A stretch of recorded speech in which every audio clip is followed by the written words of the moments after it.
Okay, this was 2 times of tan inverse of 2 times of tan inverse of, okay, tan inverse of x when x is lying in between -1 to +1 and और कुछ कुछ values थी। तो और कौन कौन सी values थी मनाली, और क्या क्या आया था? माइनस इंफिनिटी से -1 के बीच में जब x लाई करता है हाँ, तब माइनस इन्फिनिटी से लेकर के -1 के बीच में जब x लाई करता है तो फिर -पाई -2 tan inverse -pi -2 times of tan inverse x। x अच्छा, और लास्ट वाला क्या था? जब x की वैल्यू पाई लेकर के 1 से इन्फिनिटी के बीच लाई करती है तो फिर इसकी वैल्यू क्या आ जाती है? पाई -2 tan inverse pi x। -2 times of tan inverse x। ठीक है, फिर मैंने सिखाया था कि इससे काम चल सकता है। किस चीज से काम चल सकता है भाई? जब मुझे पूछा जाए कि भाई इसकी पॉइंट्स ऑफ नॉन डिफरेंशिएबिलिटी बताओ, कौन कौन से पॉइंट्स पे ये डिफरेंशिएट हो तो सकता है, मतलब इसका कोई डेरिवेटिव तो पॉसिबल है लेकिन लेफ्ट हैंड डेरिवेटिव और राइट हैंड डेरिवेटिव बराबर नहीं होंगे। तो मैंने बताया था कि बेटा इस वाले डोमेन में ये फंक्शन फिर हमेशा कंटिन्यूअस हो जा रहा है। तो हम लोग सिंपली क्या करते हैं कि फंक्शन का जो डेरिवेटिव है उसको फर्स्ट प्रिंसिपल से ना निकालकर हम फंक्शन का डेरिवेटिव सिंपली जो चेन रूल है उससे निकाल लेते हैं। तो फंक्शन का मैंने सिंपली डेरिवेटिव निकाल लिया और फिर वहां पर डेरिवेटिव के लिए लिमिट चेक कर लेंगे। ठीक है, डेरिवेटिव के लिए लिमिट चेक कर लेंगे। अच्छा, तो यहां पर इस वाले फंक्शन का डेरिवेटिव, अब देखो जो मेरे डोमेन ऑफ वैल्यूज हैं, डोमेन ऑफ वैल्यूज बिल्कुल सेम रहने वाले हैं। ठीक है, तो डोमेन ऑफ वैल्यूज रहेंगे माइनस इंफिनिटी से लेकर के एक्स की वैल्यू रहेगी -1 तक, फिर -1 से लेकर के एक्स की वैल्यू लाई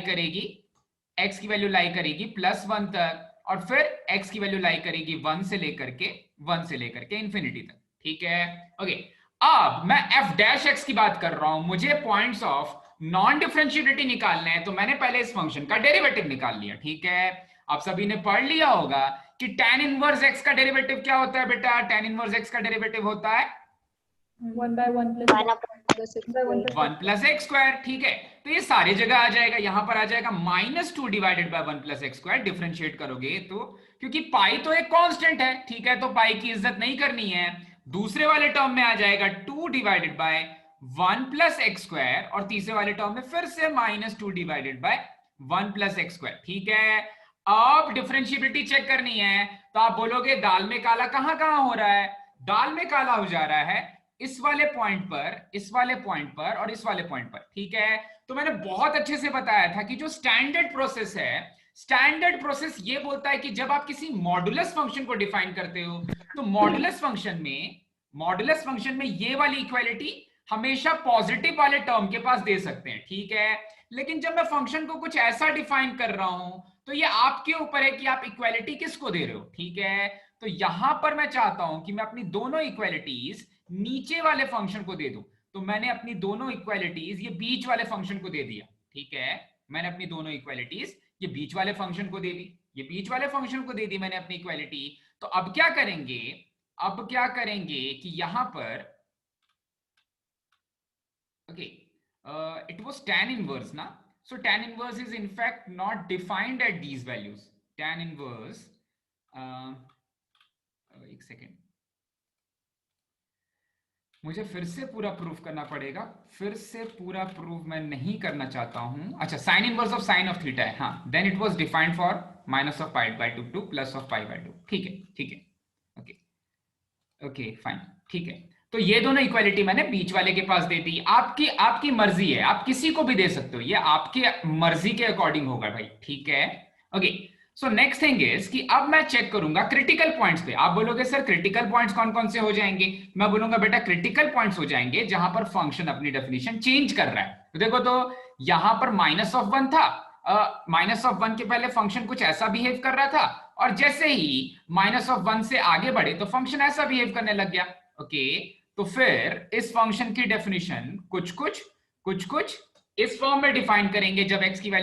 जब x का लेफ्ट हैंड लिमिट निकालेंगे फॉर f डैश x। ठीक है, तो एक्चुअली अगर मुझे क्वेश्चन सॉल्व करना रहता तो मैं कैसे सॉल्व करता भाई?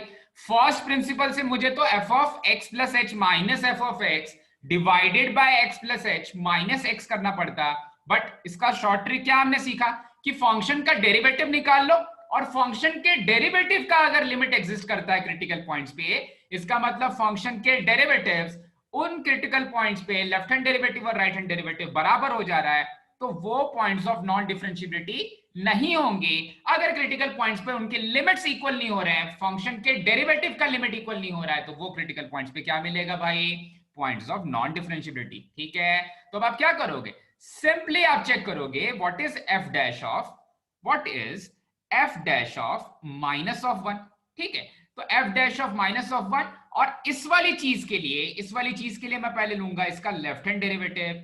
So left hand derivative for F dash x that is F dash of minus of one, इसको दूसरे फॉर्म में रिप्रेजेंट करने के लिए आप माइनस ऑफ वन माइनस लिख सकते हो, या फिर सिंपली लिख सकते हो left hand derivative at x is equals to minus of one. ठीक है, x is equals to minus of one, तो माइनस ऑफ वन पे लेफ्ट हैंड डेरिवेटिव क्या हो जाएगा भाई, एफ डैश एक्स का लेफ्ट हैंड लिमिट हो जाएगा, एफ डैश एक्स का लेफ्ट हैंड लिमिट हो जाएगा, और एफ डैश एक्स में जब ये एक पॉलिनोमियल फंक्शन की तरह बिहेव कर रहा है, तो आप डायरेक्टली जब रखोगे x की वैल्यू माइनस ऑफ वन, तो ये बन जाएगा minus of two divided by one plus minus of one का होल स्क्वायर। ओके, तो इसकी वैल्यू आ जाएगी माइनस ऑफ वन।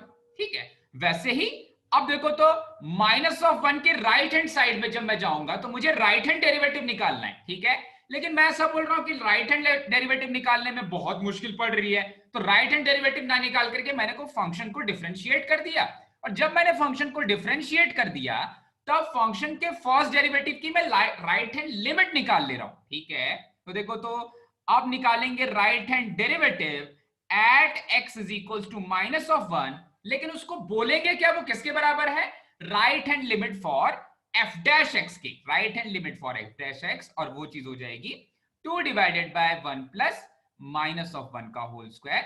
इसकी वैल्यू आ जाएगी प्लस 1 के बराबर। शिट, ओके, हाँ, इसकी वैल्यू आ जाएगी प्लस 1 के बराबर। तो आप बोलोगे सर लेफ्ट हैंड डेरिवेटिव और राइट हैंड डेरिवेटिव तो बराबर नहीं हो रहा है, किस पॉइंट पे बराबर नहीं हो रहा है भाई, x is equals to minus of one पे। ठीक है, देयरफॉर मैं बोलूंगा कि left hand derivative is not equals to right hand derivative at x is equals to minus of one. तो x is equals to minus of one क्या हो जाएगा, x is equals to minus of one is the point of non differentiability, is the point of non-differentiability.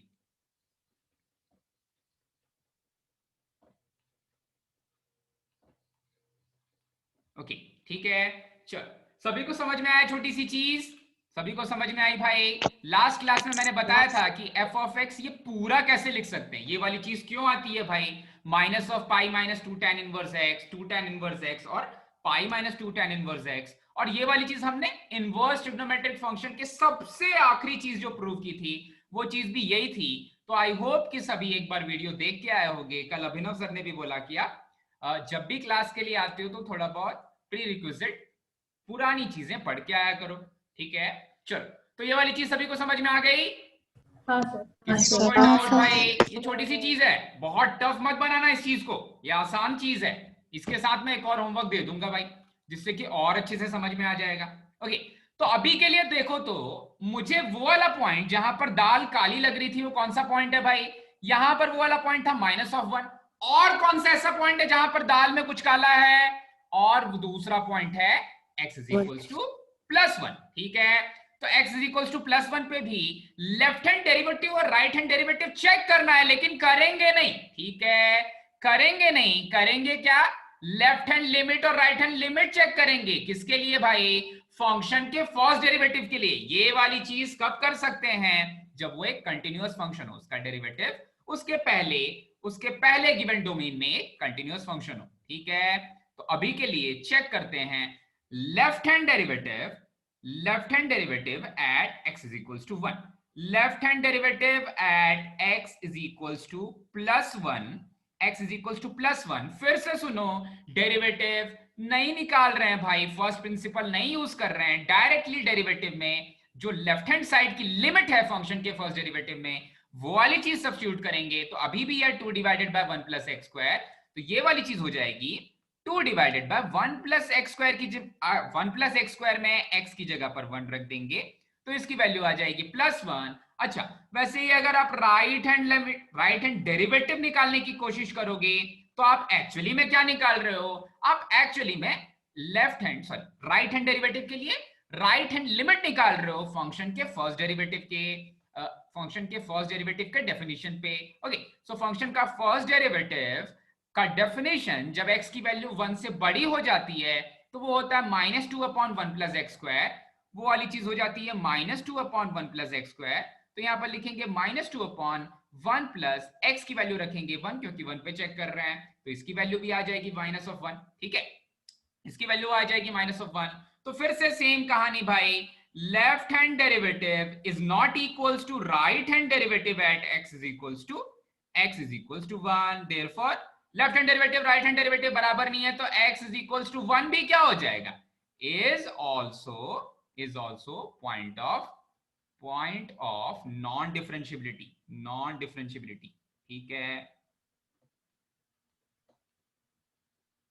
ठीक है, is also point of non differentiability. ठीक है, तो यहां तक आई गेस सभी को समझ में आ गया होगा।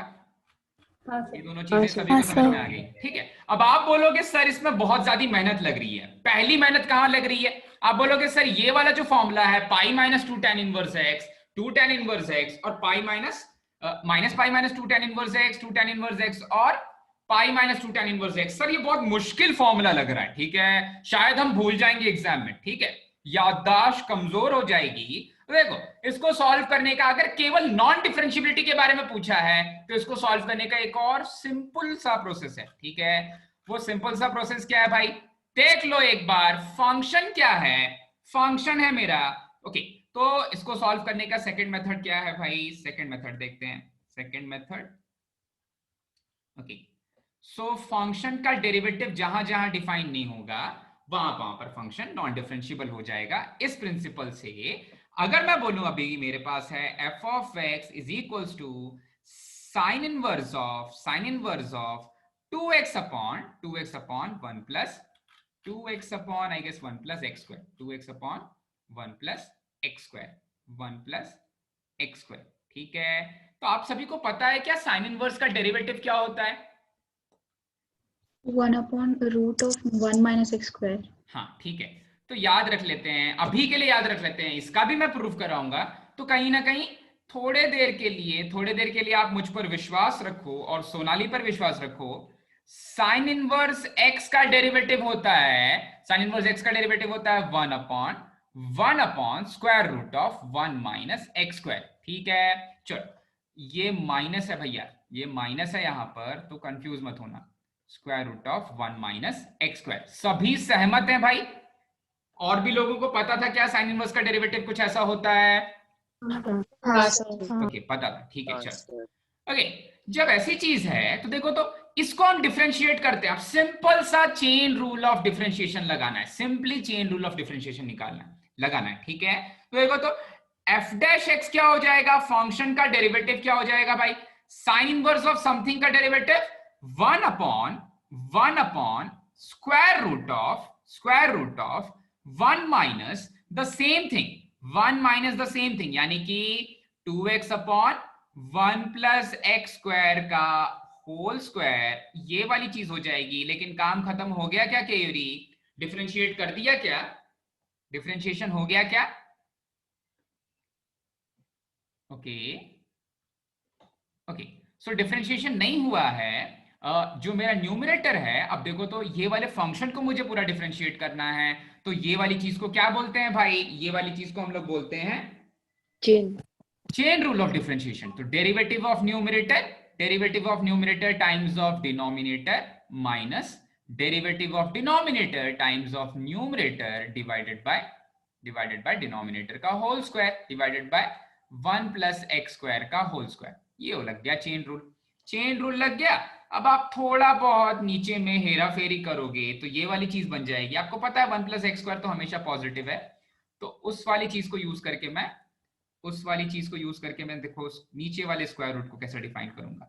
सो नीचे में अभी इन दोनों फंक्शंस के लिए मैंने एलसीएम ले रहा हूं, तो ये नीचे वाला टर्म हो जाएगा square root of 1 plus x square का होल स्क्वायर। भाई चलो तो जल्दी जल्दी से कर लेते हैं। ये हो जाएगा 1 plus x 4 plus 2x square minus 2x square का whole square is 4x square divided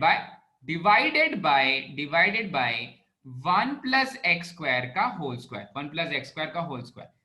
तो सेकेंड रचना देखो तो यहां पर जो डिनोमिनेटर है वो है 1 प्लस एक्स स्क्वायर का whole square, 1 plus x square का होल स्क्वायर। बेटा मैं क्या यहां पर स्क्वायर रूट के बाहर इस वाले टर्म को लूंगा तो डायरेक्टली 1 प्लस एक्स स्क्वायर लिखेंगे या plus minus 1 plus x square लिखेंगे? डायरेक्टली लिखेंगे। डायरेक्टली लिखेंगे क्योंकि वो ऑलरेडी पॉजिटिव है तो उसको पॉजिटिव करने की जरूरत ही नहीं पड़ेगी। ठीक है, बिल्कुल सही।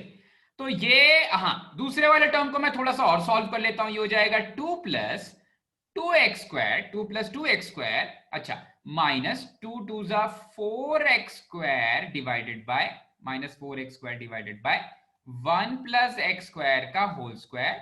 अब अभी आपने बिल्कुल सही जवाब दिया कि देखो डिनोमिनेटर में अभी क्या बैठा हुआ है, डिनोमिनेटर में कहीं ना कहीं बैठा हुआ है एक्स स्क्वायर माइनस 1 का होल स्क्वायर। एकदम ध्यान से देखना, डिनोमिनेटर को देखोगे ना, मन की आंखों से देखोगे तो डिनोमिनेटर एक परफेक्ट स्क्वायर है। डिनोमिनेटर का न्यूमरेटर एक परफेक्ट स्क्वायर दिखेगा। डिनोमिनेटर का न्यूमरेटर क्या एक परफेक्ट स्क्वायर है? एक परफेक्ट स्क्वायर है। किस चीज का परफेक्ट स्क्वायर है भाई? किस चीज का परफेक्ट स्क्वायर है सोनाली? डिनोमिनेटर का न्यूमरेटर। 1 minus 2x square नहीं, 1 minus 2x square the whole square। नहीं 1 minus x square। X हाँ, square। 1 minus x square the whole square। 1 minus X square का होल स्क्वायर का स्क्वायर रूट है denominator का numerator. ठीक है, और डिनोमिनेटर का डिनोमिनेटर तो हमेशा पॉजिटिव है। न्यूमरेटर के बारे में मैं कुछ नहीं बोल सकता, लेकिन डिनोमिनेटर का डिनोमिनेटर हमेशा पॉजिटिव है। तो वहां से बाहर साफ साफ दिखेगा आपको 1 प्लस एक्स स्क्वायर आता हुआ। अच्छा भाई, मल्टीप्लाइड बाय इधर ऊपर में क्या है? ऊपर में है माइनस 2x स्क्वायर, ये इंपॉर्टेंट नहीं है, divided by 1 plus x square का होल स्क्वायर। आप बोलोगे इसको उड़ा दें क्या सर? बिल्कुल उड़ा सकते हैं। तो बचेगा जो टर्म वो होगा minus 2x square divided by 1 plus x square multiplied by square root of. ये आपके मन के ऊपर है। अगर मैं एक्स स्क्वायर माइनस 1 लिखता तो कुछ गड़बड़ हो जाता क्या? यहां पर अगर मैं एक्स स्क्वायर माइनस 1 का होल स्क्वायर लिखता तो कोई गड़बड़ होती क्या? ये सही हो जाता। सही हो जाता। ऊपर में स्क्वायर बैठा हुआ है। अच्छा, ऐसा हो जाता तो मैं यहां से डायरेक्टली बाहर एक्स स्क्वायर माइनस 1 ले लूं क्या? इसको मैं डायरेक्टली आउटपुट में, गौतम भैया थोड़ा बताइएगा तो बेटा, बताना तो बेटा, ये एक्स स्क्वायर माइनस 1 का होल स्क्वायर का square root directly X square minus 1 ले लें। सर +2 नहीं लिया। +2 बेटा, सेकंड स्टेप में। +2 न्यूमरेटर में 2 minus ऊपर का मैं नहीं समझा। -2x square +2। अच्छा, +2 भी है क्या? अच्छा ठीक है, मिस हो गया था। नहीं उसको नहीं भूलना है, ले लो, उसका कोई फर्क तो पड़ने वाला नहीं है वैसे। ओके, +2 ले लिया भाई। +2 भूल गए थे हम, मुझसे गलती हुई थी। यहां पर देखो तो ये वाला +2 मैं भूल गया था। ठीक है, तो नोट कर लेना भाई सभी, अभी थोड़ा सा गड़बड़ हुआ था, +2 मैं भूल गया था, बट उससे हमारे आंसर को कोई फर्क नहीं पड़ेगा। ठीक है, मेरा जो भी बेसिक सा क्वेश्चन है वो कौन एक्सप्लेन करेगा?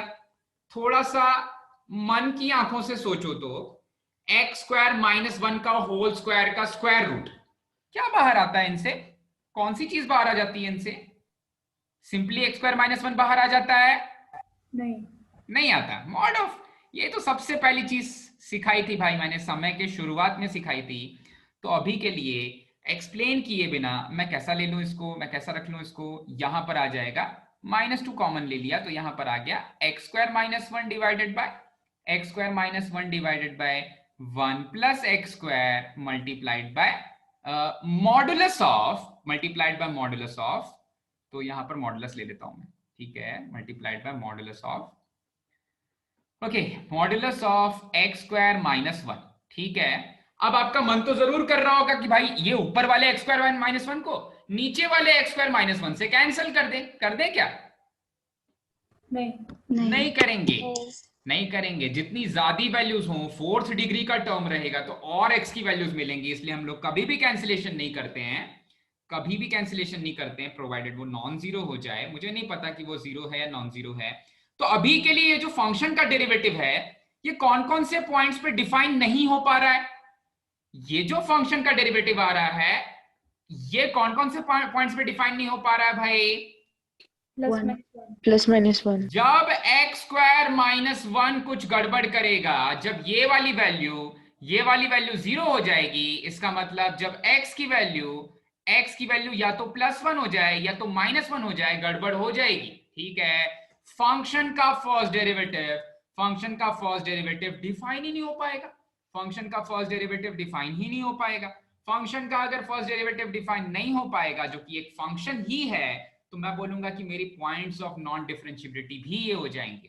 ठीक है, अब ऐसा क्यों हो रहा है? क्योंकि शायद इसका फर्स्ट डेरिवेटिव कहीं ना कहीं इंफिनिटी को टेंड कर रहा है, तो ये एक दूसरा मेथड है। अगर आप ऐसा बोलोगे कि सर जो पहला वाला मेथड है वो हमारे लिए काफी मुश्किल हो रहा है, ठीक है सर, हमें इनवर्स ट्रिग्नोमेट्रिक फंक्शंस फिर से पढ़ना पड़ेगा। वैसे मैं पर्सनली ऐसा मानता हूं कि आपको इनवर्स से ही सॉल्व करना चाहिए, आपका इनवर्स भी अच्छा हो जाएगा और ये वाला पार्ट भी अच्छा हो जाएगा। अभी इस चैप्टर में एनसीईआरटी के भी कुछ पार्ट्स में इनवर्स ट्रिग्नोमेट्रिक फंक्शंस का एप्लीकेशन आएगा। ठीक है, तो इनवर्स भी अच्छा हो जाएगा और ये वाला पार्ट भी अच्छा हो जाएगा। इसलिए पहला वाला मेथड ज्यादा सुटेबल है, लेकिन कभी कोई छोटे एग्जामिनेशन में इतना क्रिटिकल क्वेश्चन नहीं आ सकता। अगर ये वाली चीज दिमाग में है तो आप सिंपली डिफरेंशिएट करके चेक कर लो कि उसका फर्स्ट डेरिवेटिव किस पॉइंट पे इंफिनिटी पहुंच जा रहा है, डिफाइन नहीं हो पा रहा है, उस पर्टिकुलर पॉइंट पर भी फंक्शन नॉन डिफरेंशिएबल होगा। ठीक है, therefore fx is non differentiable at x is equals to both +1 and -1। चलो, तो कौन सा मेथड आपको लगता है कि ज्यादा इजी है? तो मैं ऑफ कोर्स सेकंड मेथड को आप भी मानोगे, बट क्या आप कंफर्टेबल हो फर्स्ट वाले मेथड से भी भाई? हाँ। सभी को समझ में आ रहा ना फर्स्ट वाला मेथड? दो चार ही फॉर्मूले हैं बेटा, इसमें sin इनवर्स 2x/1 + x² होगा और फिर cos इनवर्स 1 - x/1 + x² होगा। उसमें तो 2π - cos इनवर्स x और cos इनवर्स x आता है, माइनस cos इनवर्स x आता है, तो कोई खास प्रॉब्लम नहीं होगी। वो tan इनवर्स में चेंज हो जाएगा, तो 2π - tan इनवर्स और simply minus of tan inverse आ जाएगा, और शायद 1/√2। अब तो वो निकाल के देखना पड़ेगा, जल्दी से निकाल लो, 2-3 बार ट्राई करोगे ना एकदम रट जाओगे, वो मेथड बिल्कुल जुबान पे आ जाएगा। ओके चलो, तो सभी ने नोट कर लिया भाई? जिसको कोई प्रॉब्लम है इनवर्स में, वो सेकंड वाला मेथड ही, बाकी सारे के सारे जब क्वेश्चंस आएंगे तो सेकंड वाले मेथड को पे स्टिक करना है। ठीक है, अभी आपके ऊपर आप कौन सा मेथड फॉलो कर रहे हो। ठीक है, बढ़े आगे, सभी को समझ में आ गया? हाँ ठीक है, तो मितेश भैया कौन सा मेथड फॉलो करने वाले हो बेटा? मितेश सर दूसरा वाला? पहला जो वाला भूल जाते अच्छा हैं लगेगा क्या? उस वक्त। अच्छा उस वक्त केतकी। हाँ बोलो बेटा, बोलो, आप कुछ पूछ रहे हो, पहले वो बोलो। हाँ सर, सेकेंड वाले मेथड में हम ऐसा क्यों बोलते हैं कि it's non differentiable when the derivative is not defined. उसके एक्सेप्ट फॉर दोस पॉइंट्स, कभी भी अगर नॉन कंटिन्यूअस हो जाए तो। करेक्ट।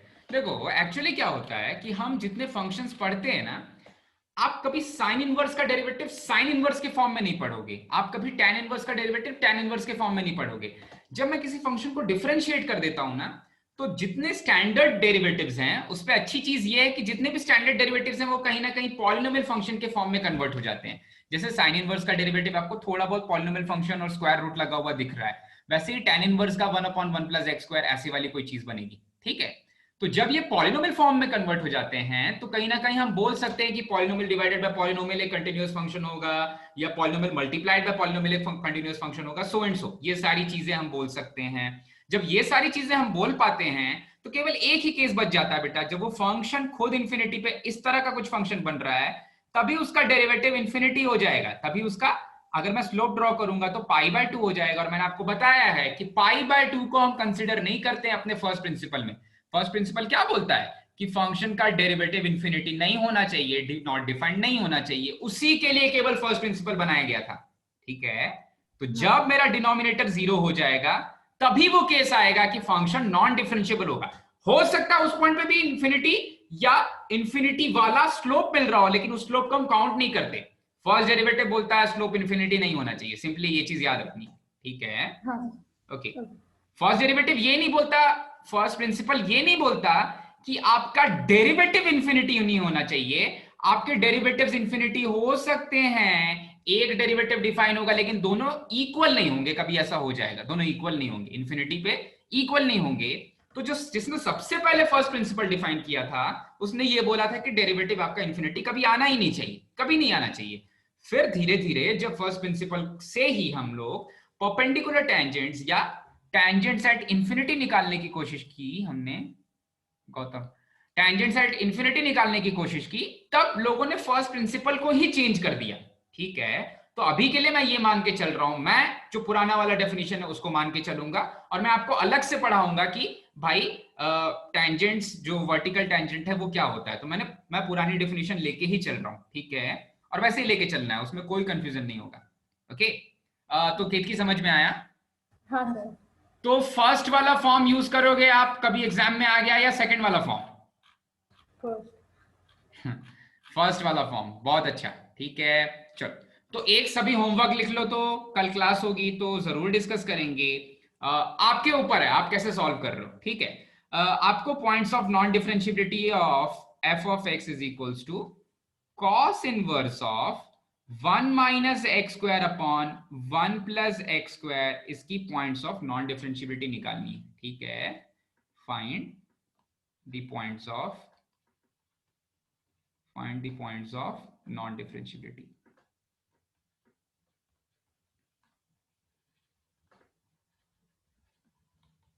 ओके, ठीक है। चलो, तो ये वाली चीज तो होमवर्क का पार्ट है भाई, तो कल एक बार होमवर्क ट्राई करना सभी, जो मेथड आपको अच्छा लगे। फर्स्ट वाला मेथड मतलब सेकंड वाला मेथड अब काफी इजी हो जाएगा इसके लिए, बट स्टिल आप दोनों मेथड से ट्राई करो, जिससे काफी कंफर्टेबल हो जाओगे प्रूफ करने के टर्म्स में।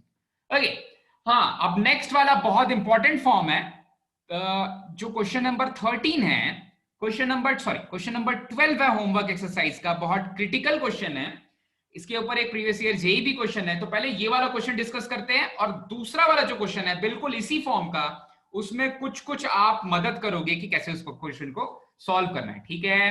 तो अभी के लिए फंक्शन क्या बोल रहा है भाई? फंक्शन है, काफी सारे फंक्शंस का मेल है। देखो तो यहां पर है x square minus 1 multiplied by ये जो डब्बा दिख रहा है ना, ये मॉडुलस फंक्शन है, modulus of x square minus x minus 2, x square minus x minus 2 plus sign of modulus of x. अब इसके number of points of non differentiability निकालने, ठीक है?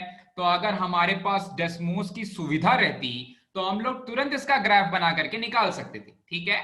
उससे पहले सभी को एक चीज पता होनी चाहिए भाई, समय की शुरुआत से मैं बोल रहा हूं कि कब किस मुश्किल घड़ी में आपका ग्राफ साथ दे दे, ये आपको भी नहीं पता चलेगा। तो अभी के लिए अभी के लिए हम पहले चेक करते हैं कि इसके क्रिटिकल पॉइंट्स कौन कौन से हैं। Sine of mod of X का ग्राफ कैसा दिखेगा, और इसके क्रिटिकल पॉइंट्स कौन कौन से होंगे, ठीक है? तो देखो, तो सॉल्यूशन पे आ जाते हैं। किस किस को sine of mod of X का ग्राफ आता है? Sine of mod of X का ग्राफ बिल्कुल अच्छे से आता है। हाँ सर, बिल्कुल अच्छे से आता है। ओके, ठीक है। चल, तो कौन बताना चाहेगा भाई sine of mod of X का ग्राफ कौन से पॉइंट पर कर्व रिबाउंड हो जाएगा? कोई टूटे फूटे शब्दों में मुझे बता सकता है क्या? साइन ऑफ एक्स के ग्राफ को अगर मुझे ट्रांसफॉर्म करना है sine of mod of X के ग्राफ में, तो मुझे क्या करना पड़ेगा? ऐसा कुछ दिखता था साइन ऑफ एक्स का ग्राफ, ऐसा कुछ दिखता था, ठीक है? तो जब मॉडुलस ऑफ एक्स ले लेंगे तो कैसा दिखने लग जाएगा भाई? इवन फंक्शन हो जाएगा, जैसे राइट साइड में है वैसे ही लेफ्ट साइड में आएगा। बिल्कुल सही। तो मैं क्या बोलूंगा भाई, नेगेटिव एक्स एक्सिस के और अलोंग जो ग्राफ है उसको एलिमिनेट करो, उसको उड़ा दो, और जो पॉजिटिव एक्स एक्सिस के अलोंग ग्राफ है उसका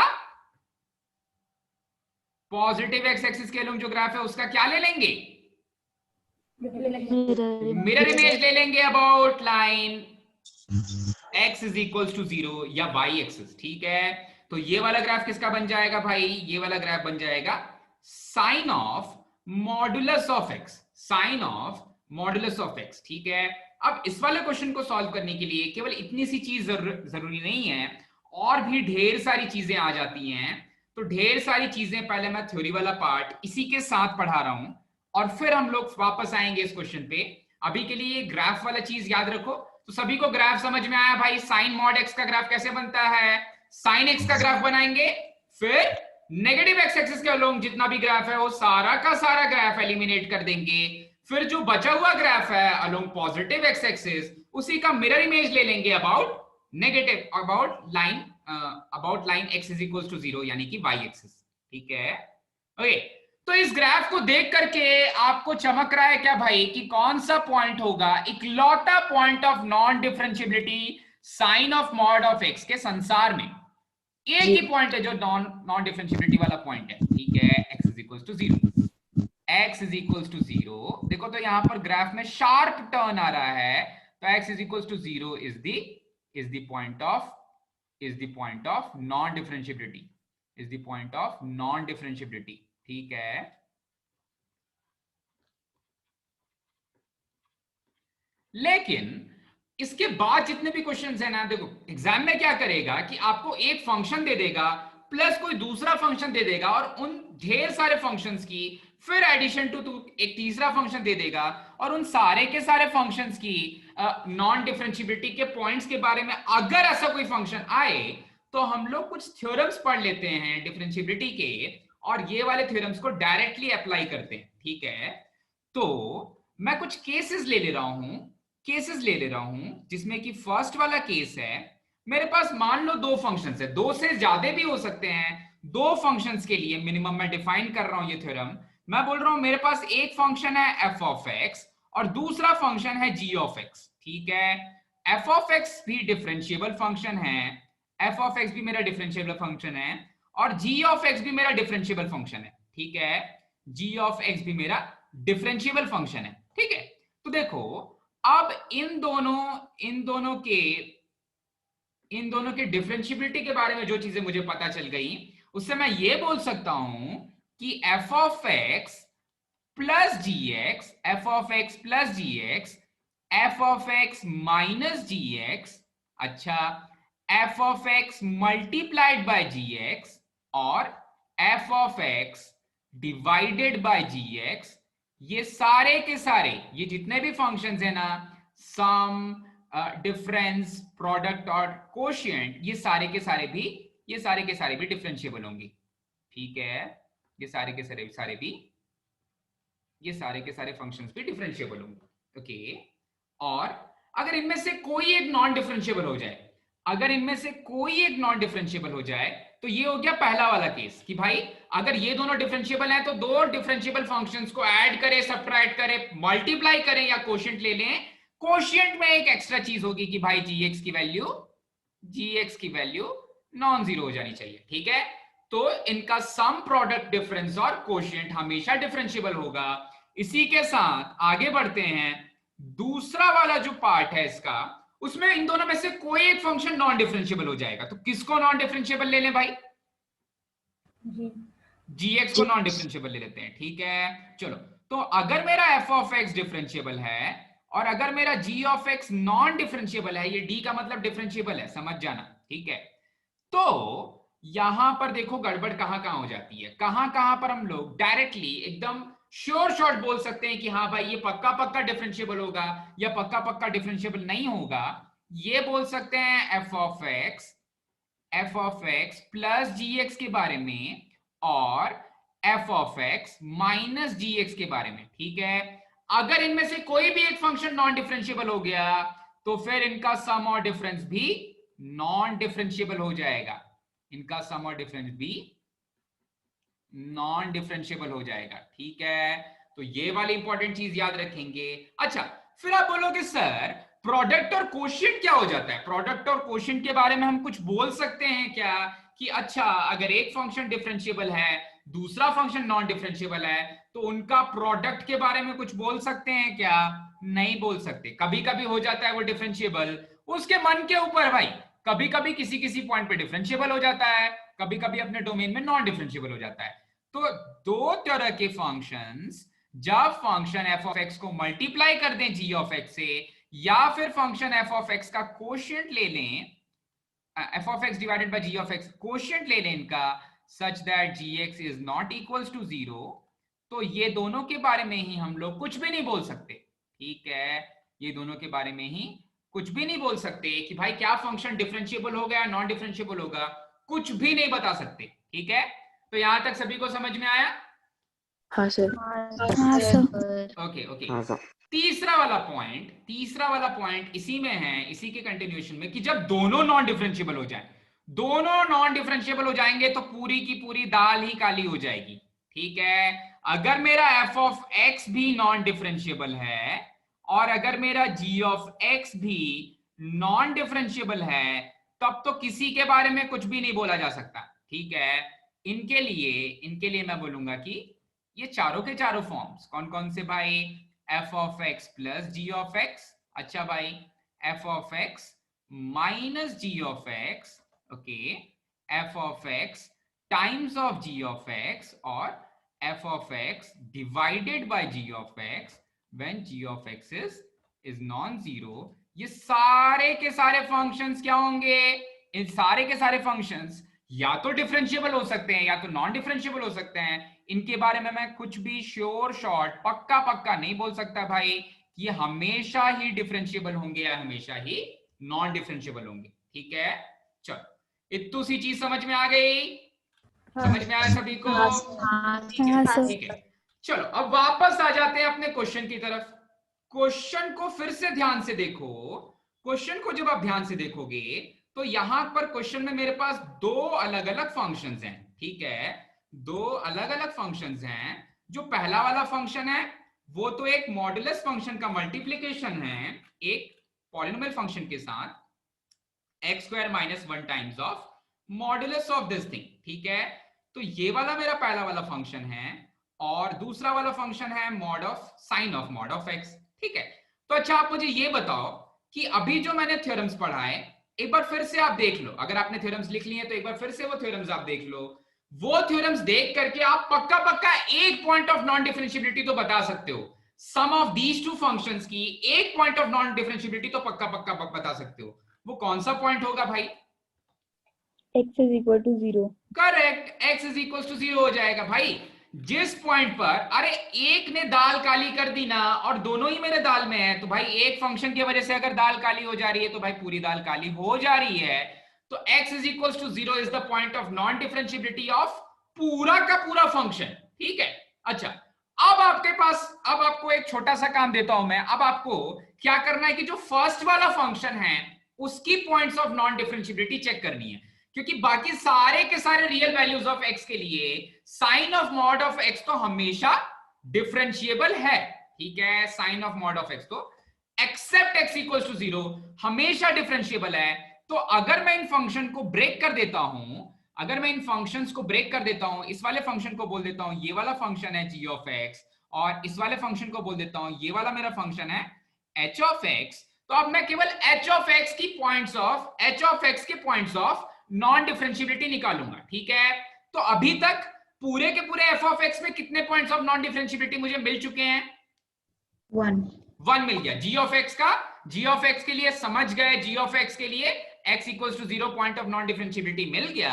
अब h ऑफ x की बात करते हैं। ठीक है, तो चलो h ऑफ x मेरा फंक्शन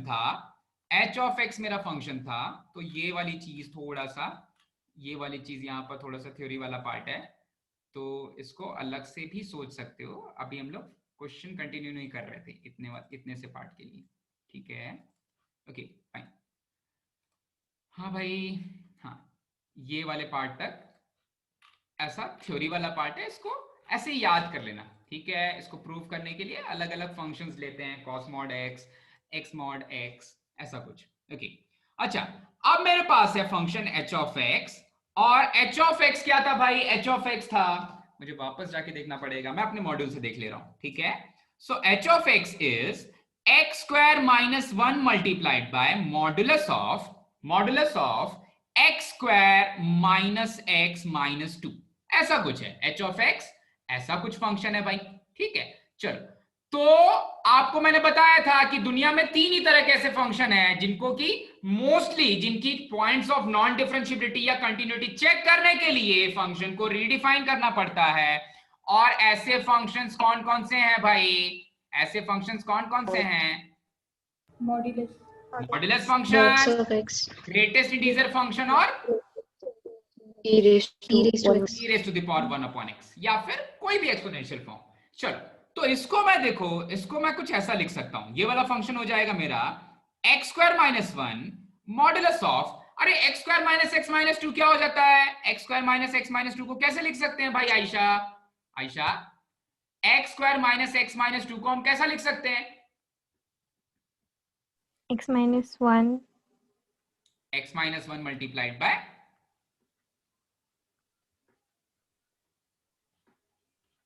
x minus 1 का होल स्क्वायर, एक्स माइनस 1 का होल स्क्वायर।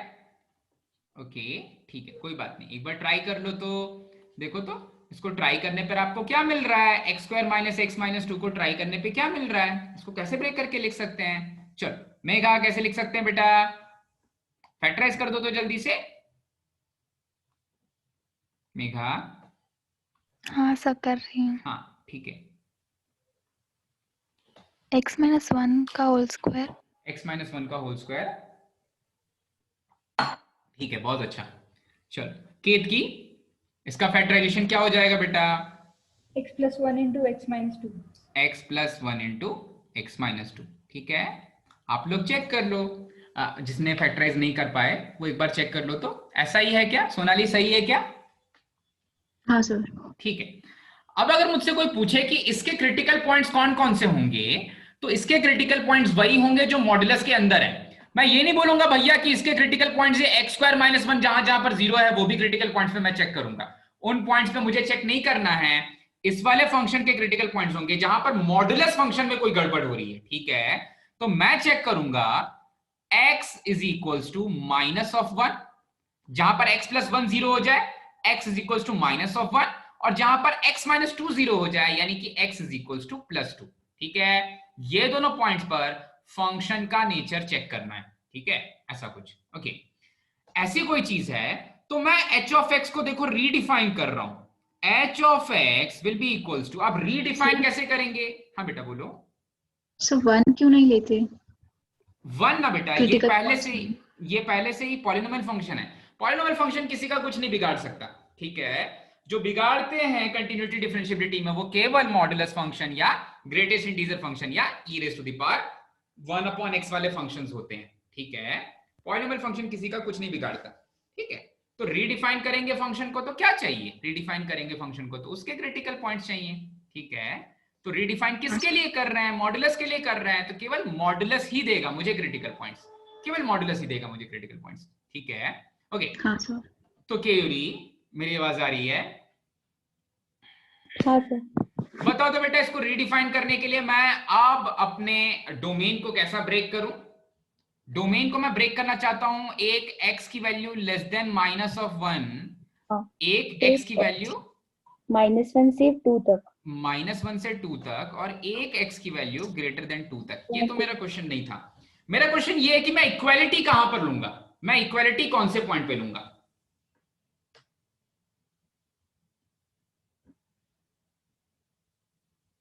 जब मेरा फंक्शन पॉजिटिव हो जाता है या 0 वैल्यू देता है, वो वाले पर्टिकुलर वैल्यू पर हम इक्वालिटी ले लेते हैं। तो जब 0 मिले और उसके बाद पॉजिटिव मिलने लग जाए तो उसको इक्वालिटी दे दो। जब 0 मिले और उसके बाद पॉजिटिव मिलने लग जाए तो उसको इक्वालिटी दे दो। तो यहां पर किसको किसको इक्वालिटी देंगे? सेकंड वाले में किसको इक्वालिटी देंगे भाई? -1 को। थर्ड वाले में +2 को, ठीक है, इक्वालिटी दे दी। समझ में आया डिस्ट्रीब्यूशन ऑफ इक्वालिटी? ये बिल्कुल ऐसा नहीं है कि आप ऊपर वाले -1 को नहीं दे सकते हो, ठीक है। एक्चुअली हम एक टर्म डिफाइन करते हैं नॉन नेगेटिव रियल नंबर्स। जब मैं नॉन नेगेटिव रियल नंबर्स बोलता हूं तब मैं 0 को काउंट करता हूं पॉजिटिव रियल नंबर्स के साथ। बिल्कुल वैसी चीज हो रही है कि मैं जीरो को और पॉजिटिव को एक साथ रखना चाहता हूं, ठीक है। तो जब जीरो मिल जाए और सारे के सारे पॉजिटिव वैल्यूज मिलने लग जाएं, तो वो वाले टर्म के साथ हम इक्वल टू साइन दे देते हैं, ठीक है। तो ये वाला कॉन्सेप्ट, हाँ बोलो बेटा। तो उल्टा हो जाएगा ना, मतलब उल्टा हो जा रहा है क्या? लेस देन -1 पे पॉजिटिव वैल्यूज है और अच्छा, लेस देन -1 पे पॉजिटिव वैल्यूज है क्या? हाँ, लेस देन -1 पे पॉजिटिव वैल्यूज है तो लेस देन -1 को देंगे। मैं नहीं पकड़ पाया। ओके ओके, ठीक है। -1 से छोटी वैल्यू देंगे तो पॉजिटिव हो जाएगा, पॉजिटिव, और -1 से छोटी वैल्यू देंगे तो ये नेगेटिव हो जा रहा है ना बेटा, x-2 तो नेगेटिव हो जा रहा है ना। सर, मतलब वो Let- पूरा x+1 let × me- x-2 positive है। ठीक है ठीक है। ओके, सो x-2 2 से बड़ी में दोनों पॉजिटिव है, 2 से बड़ी में दोनों पॉजिटिव है, 0 करके, और 2 पे और 2 से जस्ट पहले तक नेगेटिव है, तो यहाँ पर तो नहीं देंगे। फिर -1 से पहले दोनों पॉजिटिव हैं, नहीं, -1 से पहले दोनों नेगेटिव हैं, तो नेट इनका पॉजिटिव आ जा रहा है। -1 से पहले दोनों नेगेटिव हो जाएंगे, नहीं, -1 से पहले, हाँ दोनों नेगेटिव हो जा रहे हैं, -1 के बाद एक नेगेटिव हो जा रहा है, तो -1 से पहले दोनों नेगेटिव हो जा रहे हैं, दोनों नेगेटिव हो जा रहे हैं, तो नेट पॉजिटिव हो जा रहा है, तो मैं इसको इक्वल्स टू दे देता हूँ, ठीक है। वैसे फिर से मैं ये बता रहा हूँ कि ये चीज केवल लिखने के काम आती है, ठीक है। अगर एग्जामिनेशन में लिख रहे हो तब गड़बड़ हो सकती है कि एग्जामिनर बोलेगा कि भाई डेफिनेशन के अकॉर्डिंग तुमने नहीं लिखा, ठीक है। और कहीं कोई गड़बड़ नहीं होती है, क्योंकि मॉडुलस फंक्शन क्या करता है, मॉडुलस फंक्शन किसी शार्प एंड पे जाके टर्न ले लेता है। तो आप ये वाले के साथ ये वाली वैल्यू दो या ये वाले ब्रांच के साथ ये वाली वैल्यू दो, कोई फर्क नहीं पड़ता, ठीक है। तो कहां पर फर्क पड़ सकता है, अगर बोर्ड एग्जामिनेशन में ऐसे क्वेश्चंस आ जाएं तो वहां पर इक्वल्स टू साइन मुझे किसके साथ देना है ये सोचना पड़ेगा, ठीक है। तो सभी को ये वाली छोटी सी चीज समझ में आई भाई?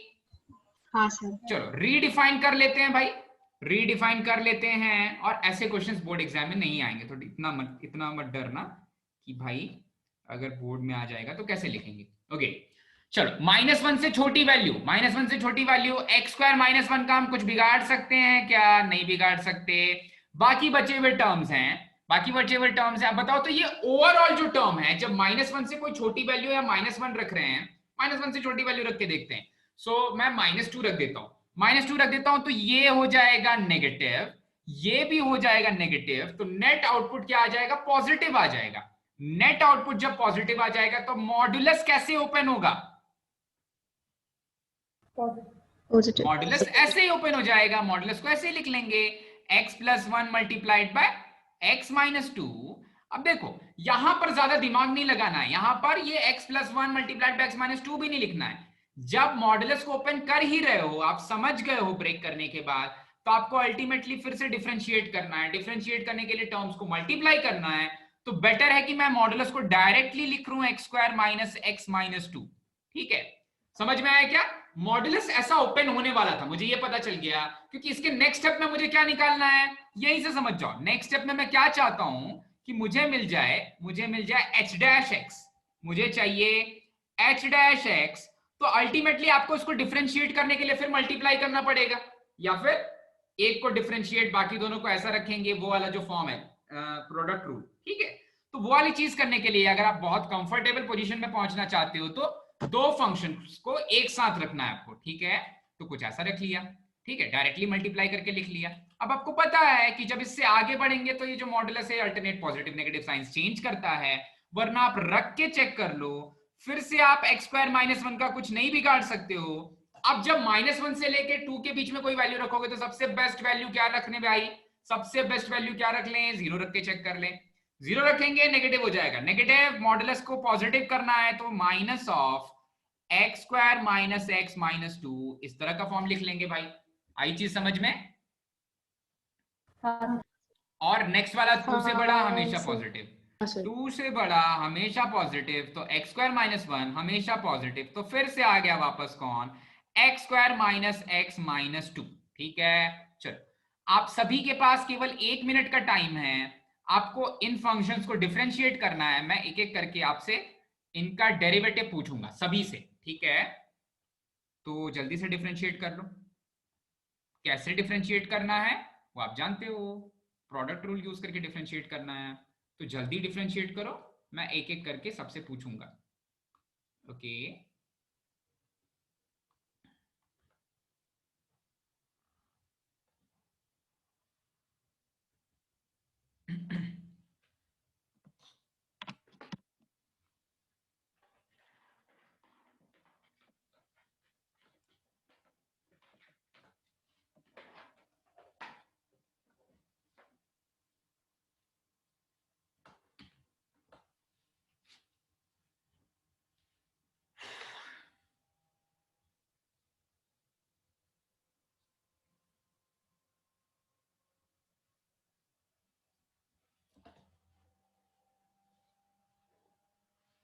ठीक,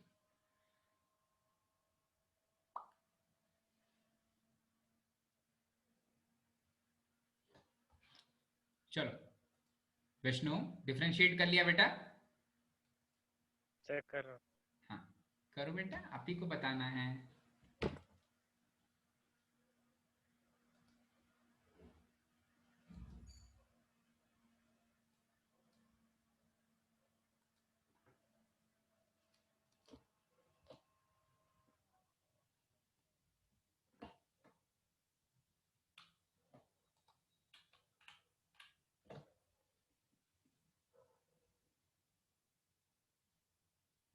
चलो बोलो बेटा, फर्स्ट वाले का डेरिवेटिव क्या आ रहा है?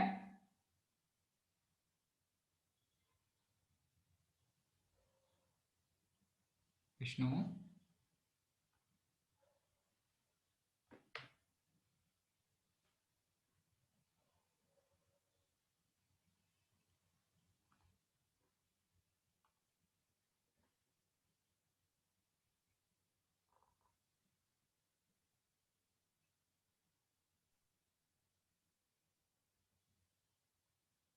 कोई बात नहीं। मनाली बेटा, फर्स्ट वाले का डेरिवेटिव क्या आ जा रहा है? सर 4x क्यूब माइनस पूरा मल्टीप्लाई वगैरह सब कर दिया क्या? हाँ सर। अच्छा ठीक है चलो, 4x cube minus 3x square minus 3x square minus 6x plus 1 plus 1। ठीक है। ओके चलो, वानी यही आ रहा है बेटा डेरिवेटिव? सर -4x आ रहा है। -4x आ रहा है, ठीक है। चलो -4x भी चेक कर लेते हैं। केवरी यही आ रहा है कि बेटा -4x आ रहा है? 4x ही आया है। नहीं, पूरा मल्टीप्लाई नहीं किया। पूरा मल्टीप्लाई, आप आलसी हो। ठीक है, वैसे पूरा मल्टीप्लाई मैं भी नहीं करता अगर मुझे कोई बोलता तो। ठीक है, बेटर है कि ऐसे भी अल्टीमेटली आपको वैल्यूज ही रखनी है, तो डिफरेंशिएट करके वैल्यूज रख दो। चलो ठीक है, अगर पूरा ही निकाल रहे हो तो अब बेटर है, सभी लोग पूरा ही निकाल लो। ठीक है, तो नेहा बताएगी। Neha, 4x cube minus 3x square minus 4x plus 1 आ रहा है क्या बेटा? तो -6x आ रहा है। -6x आ रहा है, इसका मतलब मनाली ने बिल्कुल करेक्ट बताया था। ठीक है, तो यहां पर आ जाएगा -6x। चलो सेकंड वाला बता दो तो भाई सोनाली, सेकंड वाला मल्टीप्लाई कर रहे हो, जल्दी से कर लो, जल्दी से यार, ये हद कर दिया है। -1 -1 to 2, ठीक है, -1 to 2, ओके फाइन। और एक है हो जाएगा x greater than equals to 2। चलो थोड़ा सा स्पेस दे देते हैं।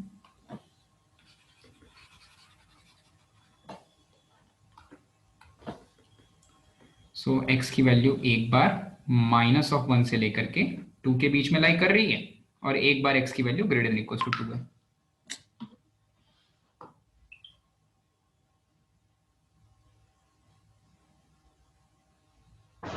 So minus बेटा minus -6x cube -6x cube plus 3x square।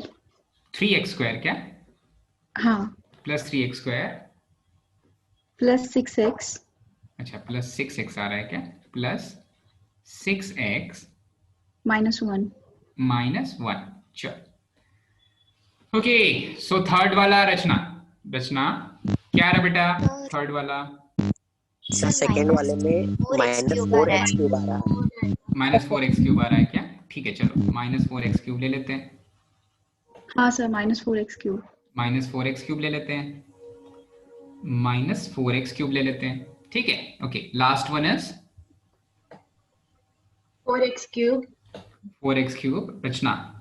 हाँ, 4x³ -3x² -3x² -6x + 1 -6x + 1, ठीक है, ऐसा आ गया। ओके, अब क्या करना है, सिंपली चेक कर लेना वैल्यूज रख करके। अगर h' का लिमिट एग्जिस्ट नहीं करेगा तो इसका मतलब hx का डेरिवेटिव एग्जिस्ट नहीं करेगा। मुझे पॉइंट्स ऑफ नॉन डिफरेंशिएबिलिटी निकालने हैं, ठीक है। डेरिवेटिव एग्जिस्ट नहीं करने का मतलब अरे डेरिवेटिव निकाल सकते हैं, लेकिन लेफ्ट हैंड डेरिवेटिव और राइट हैंड डेरिवेटिव इक्वल नहीं होंगे, ठीक है। चल, तो अभी निकालते हैं x की वैल्यू -1 पे left hand limit for f' या left hand derivative for fx, ठीक है। तो मैं लिखूंगा left hand derivative at x is equals to -1। ये वाली चीज फिर से समझना, हम क्यों कर सकते हैं भाई, खुली छूट है क्या?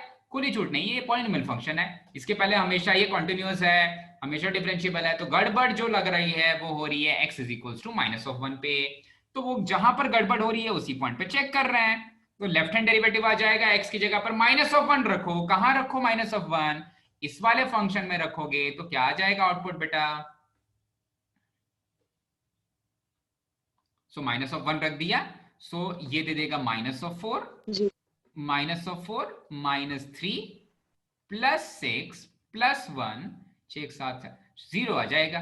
ओके, चल, तो left hand derivative x equals to -1 पे निकाल लिया। अब निकालते हैं right hand derivative at x is equals to -1। Right hand derivative at x is equals to -1, ठीक है।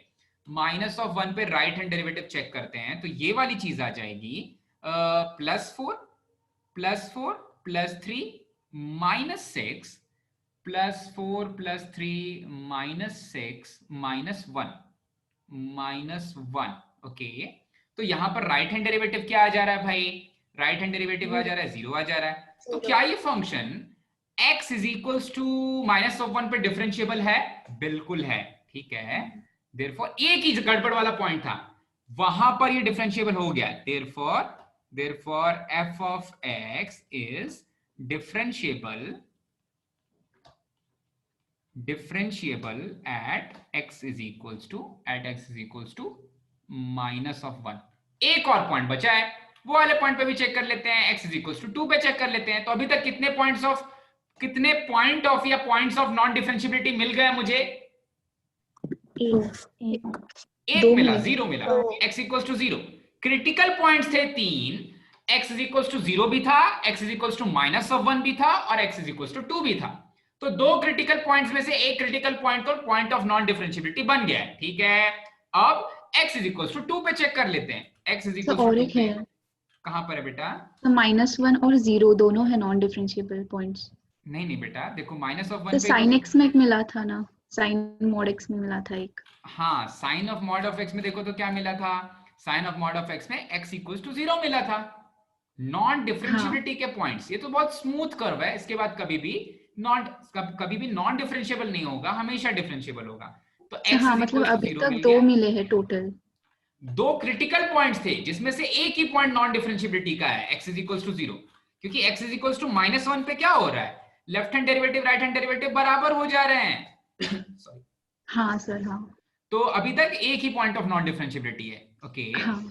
अब x इज इक्वल्स टू 2 पे चेक करते हैं, x इक्वल्स टू 2 पे चेक करते हैं। चलो, सो x इज इक्वल्स टू 2 पे चलो राइट हैंड डेरिवेटिव या फिर लेफ्ट हैंड डेरिवेटिव निकालेंगे पहले। Left hand derivative at x is equals to 2, left hand derivative at x is equals to 2 will be equals to, हाँ, ये वाली चीज हो जाएगी। यहां पर आ गया 8 4 32, 32 प्लस 4 3 12, सो -32 +12 और +12 -1 +12 -1, ये हो जाएगा आपका 24 -8 -1 दैट इज कितना है? 24 -33, ठीक है। सो -9 नहीं, हाँ -33 था तो -9। और राइट हैंड डेरिवेटिव हो जाएगा, at x is equals to 2, ये हो जाएगा, कहाँ रख दें, इधर रख देते हैं, ये हो जाएगा 32 - 32 minus 12 minus 12, 32 minus 12 minus 12 plus 1, ठीक है। तो ये जो भी देगा पॉजिटिव दिख रहा है। क्या दे रहा है भाई? ये दे रहा है 33 minus 24, that is plus 9, ठीक है। तो बोल देंगे therefore fx is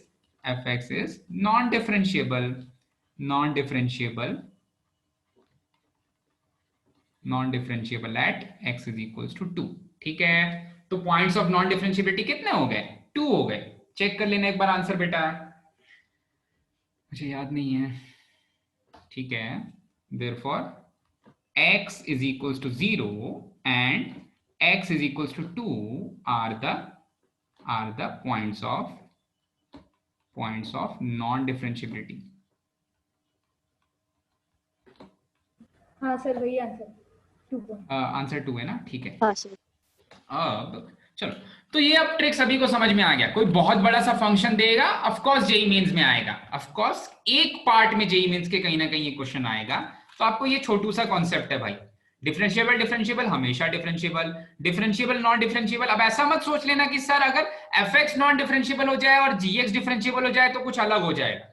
एक दोनों में से नॉन डिफरेंशिएबल है तो सम और डिफरेंस हमेशा नॉन डिफरेंशिएबल होंगे, लेकिन प्रोडक्ट और कोशेंट के बारे में कुछ नहीं बोल सकते। और जब दोनों नॉन डिफरेंशिएबल है तो किसी के बारे में कुछ नहीं बोल सकते, ठीक है। तो समझ में आ गया सभी को? हाँ सर। हाँ सर। ओके, ठीक है, चलो। सर हाँ बोलो बेटा। सर फर्स्ट स्टेप में हमने कंटिन्यूटी क्यों नहीं चेक किया? मॉडुलस फंक्शन है ना, मल्टीप्लाई हो रहा है, कंटिन्यूटी क्यों चेक करेंगे? कहाँ पर? यहाँ ये वाले स्टेप में क्या सर मतलब अप्रोच करने के टाइम पे, मतलब पहले ही हमने डिफरेंशिएट करके ही चेक किया। हाँ, अगर हम कंटिन्यूटी चेक करके पॉइंट्स ऑफ डिसकंटिन्यूटी निकालते तो, और फिर बाद में डिफरेंशिएबिलिटी के लिए चेक करते। हाँ, तो ये वाली चीज में अच्छा हो रहा है ना कि जो नॉन डिफरेंशिएबल होगा किसी, उसने कंटिन्यूटी के बारे में तो पूछा ही नहीं है, उसने केवल नॉन डिफरेंशिएबिलिटी या डिफरेंशिएबिलिटी के बारे में पूछा है। तो पहली बात कि यहाँ पर जो फंक्शंस बन रहे हैं वो सारे के सारे बेटा आप मॉडुलस फंक्शन को ही ब्रेक कर रहे हो, ठीक है। देखो आप मॉडुलस फंक्शन को ब्रेक कर रहे हो, प्रोडक्ट ऑफ मॉडुलस फंक्शन को ब्रेक कर रहे हो। तो इसमें होता क्या है, ये वाली चीज भी अच्छी चीज पूछी है, इसमें हमेशा याद रखना मॉडुलस फंक्शन ना केवल नॉन डिफरेंशिएबल हो सकता है। ऐसे कुछ बनेगा, किसी एक पॉइंट पे शार्प टर्न देगा। जब आप मॉडुलस फंक्शन को रीडिफाइन भी करते हो तो कोई ज्यादा फर्क नहीं पड़ता भाई, किसी ना किसी पर्टिकुलर पॉइंट पे शार्प टर्न दे देगा, बस ऐसा हो जाएगा। तो कंटिन्यूअस तो हो जाएगा। जहां पर गड़बड़ हो रही है, जो पॉइंट पे शार्प टर्न मिल रहा है, वहां पर आपको नॉन डिफरेंशिएबिलिटी मिल सकती है, ठीक है। इसलिए हमने डायरेक्टली डिफरेंशिएट करके चेक कर लिया। आई चीज समझ में? हाँ, अगर ये e⁻x वाला फंक्शन होता तो नहीं करते ऐसा। e⁻x वाले में हम लोग चेक करते 1 by 1 की भाई फंक्शन कंटिन्यूअस है या नहीं है, और फिर जाते डिफरेंशिएबिलिटी पे। मॉडुलस फंक्शन तो हमेशा कंटिन्यूअस हो ही जाएगा, केवल डिफरेंशिएबल नॉन डिफरेंशिएबल हो जाता है कुछ पॉइंट्स पे शार्प टर्न आ जाते हैं। इसलिए मैंने डायरेक्टली यहां पर डिफरेंशिएट कर दिया। बट ये वाली चीज आप ना ही ग्रेटेस्ट इंटीजर फंक्शन के साथ करोगे, ना ही एक्सपोनेंशियल फंक्शन के साथ करोगे, ठीक है। केवल इसी के साथ कर सकते हैं, ठीक है। आई चीज पकड़ में सभी को, ये भी याद रखना। ओके, चलो एक और इंपॉर्टेंट क्वेश्चन है, उसके अलावा बाकी सारे क्वेश्चंस आपके इस वाले एक्सरसाइज के होमवर्क में हम नेक्स्ट क्लास में पूरा का पूरा, कौन सा 20.2 पूरा का पूरा डिस्कस करेंगे। तो एक और क्वेश्चन है जिसको मैं डिस्कस करना चाहता हूं, है question number 8 of homework exercise. Question number 8 of homework exercise अभी भी हम लोग कंटिन्यू कर रहे हैं 20.2 ही, ठीक है। चलो, सो यहां पर जो मेरा फंक्शन है f of x, ये फंक्शन है गिवन, ये फंक्शन है कहीं ना कहीं 1 माइनस, ये है modulus of 1 minus 4x square, ठीक है। और बॉक्स फंक्शन आ गया भाई, box of x square minus 2x, x square minus 2x। देखो अब यहां पर बोल रहा है x की वैल्यू 0 से लेकर 1 के बीच में है, यहां पर x की वैल्यू 0 से लेकर के 1 के बीच में। अपने ऊपर है कहां पर उसने इक्वालिटी लगाई, वो क्वेश्चन बनाने वाले के ऊपर है, ठीक है। और यहां पर x की वैल्यू 1 से लेकर के 2 के बीच में, क्योंकि फंक्शन ही चेंज हो जा रहा है तो उसकी मर्जी है कि वो कहां पर इक्वालिटी लगा दे, ठीक है। Okay, then fx is non differentiable continuous so and so. ठीक है, तो सबसे पहली चीज मैं क्वेश्चन ही नहीं पढ़ूंगा। जब भी कभी मॉडुलस फंक्शन कहीं ना कहीं इन्वॉल्व हो जाए और ग्रेटेस्ट इंटीजर फंक्शन इन्वॉल्व हो जाए, तो मुझे सबसे पहले फंक्शन को रीडिफाइन कर लेना चाहिए। सबसे पहले फंक्शन को रीडिफाइन कर लेते हैं। फंक्शन को रीडिफाइन करना है तो आप ऊपर वाले फंक्शन फॉर्म का तो आप जानते हो कि क्या होने वाला है भविष्य। क्या कर सकते हैं भाई, ऊपर वाले को देख के तुरंत रीडिफाइन कर सकता है क्या कोई? 1 माइनस 4x स्क्वायर का मॉडुलस कैसे ब्रेक होगा? वैसे ही क्रिटिकल पॉइंट्स क्या हो जाएंगे इसके? Plus minus half. Plus minus half, लेकिन x की वैल्यू तो 0 से लेके 1 के बीच में है। सिर्फ 1/2 प्लस 1/2 का बस काम आएगा, -1/2 को तो देखेंगे भी नहीं भाई। -1/2 को भूल जाओ, तो अभी के लिए x is equals to half ही रहेगा मेरा क्रिटिकल पॉइंट। अब 1/2 के पहले संसार कैसा था, 1/2 के बाद संसार कैसा होने वाला है, ये सोच लो। तो 1/2 से जैसे ही कोई बड़ी वैल्यू दोगे क्या हो जाएगा? नेगेटिव। और 1/2 से छोटी वैल्यू के लिए पॉजिटिव। ऐसा हो रहा है? हाँ। चेक कर लो भाई, सभी चेक कर लो, किसी के ऊपर भरोसा नहीं करना। अभी आप मुझे फिर से बताओगे कि x की वैल्यू यहां से लेकर के 1/2 है और फिर 1/2 से लेकर के 1 के बीच में है, तो फिर वानी मैडम इक्वालिटी किसको देंगे?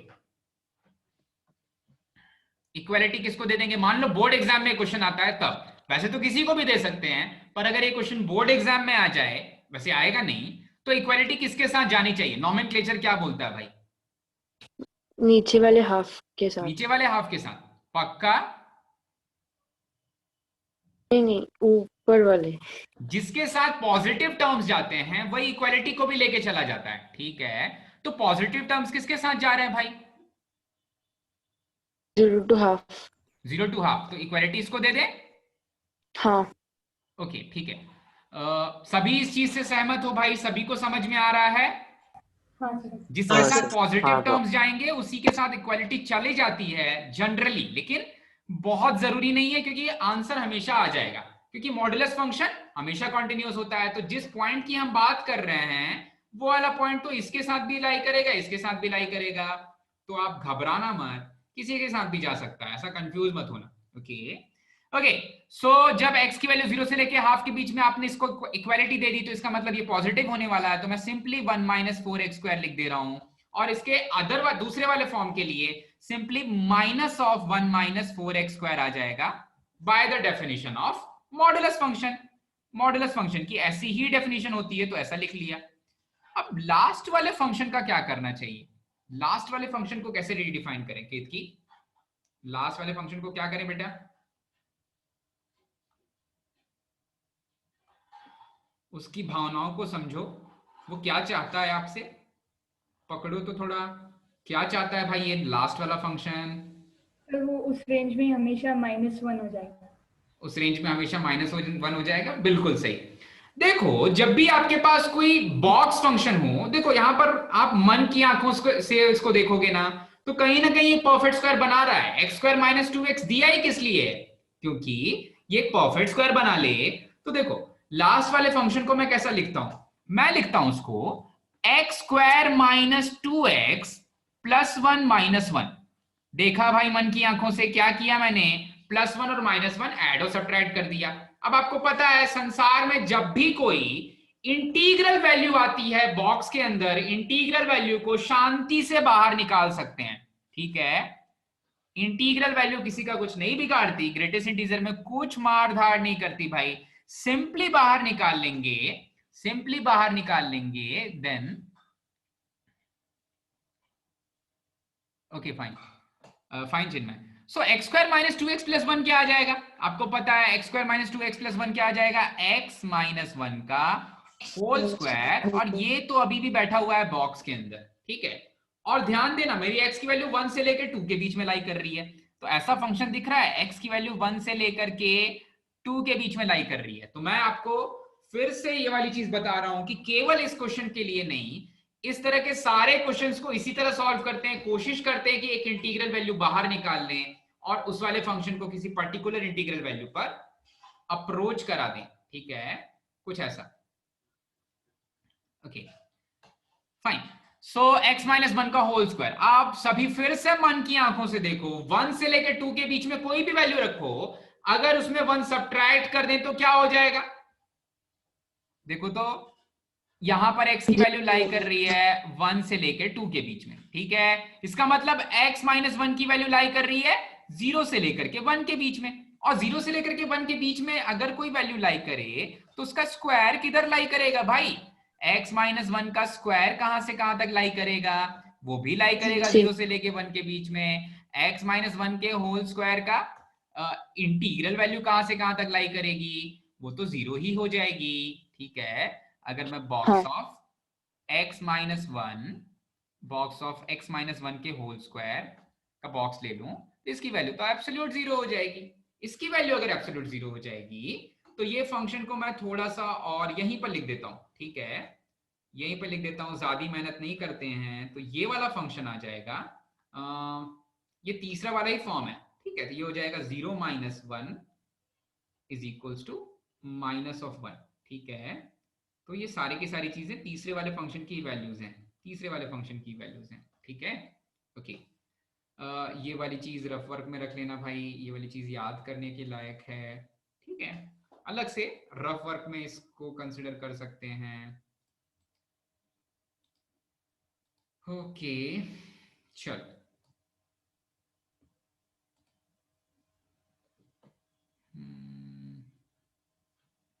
मूव नहीं कर सकते क्या?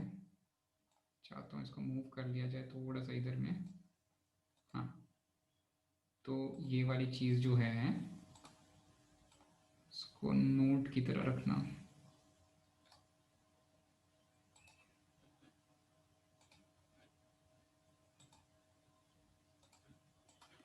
ओके ठीक है,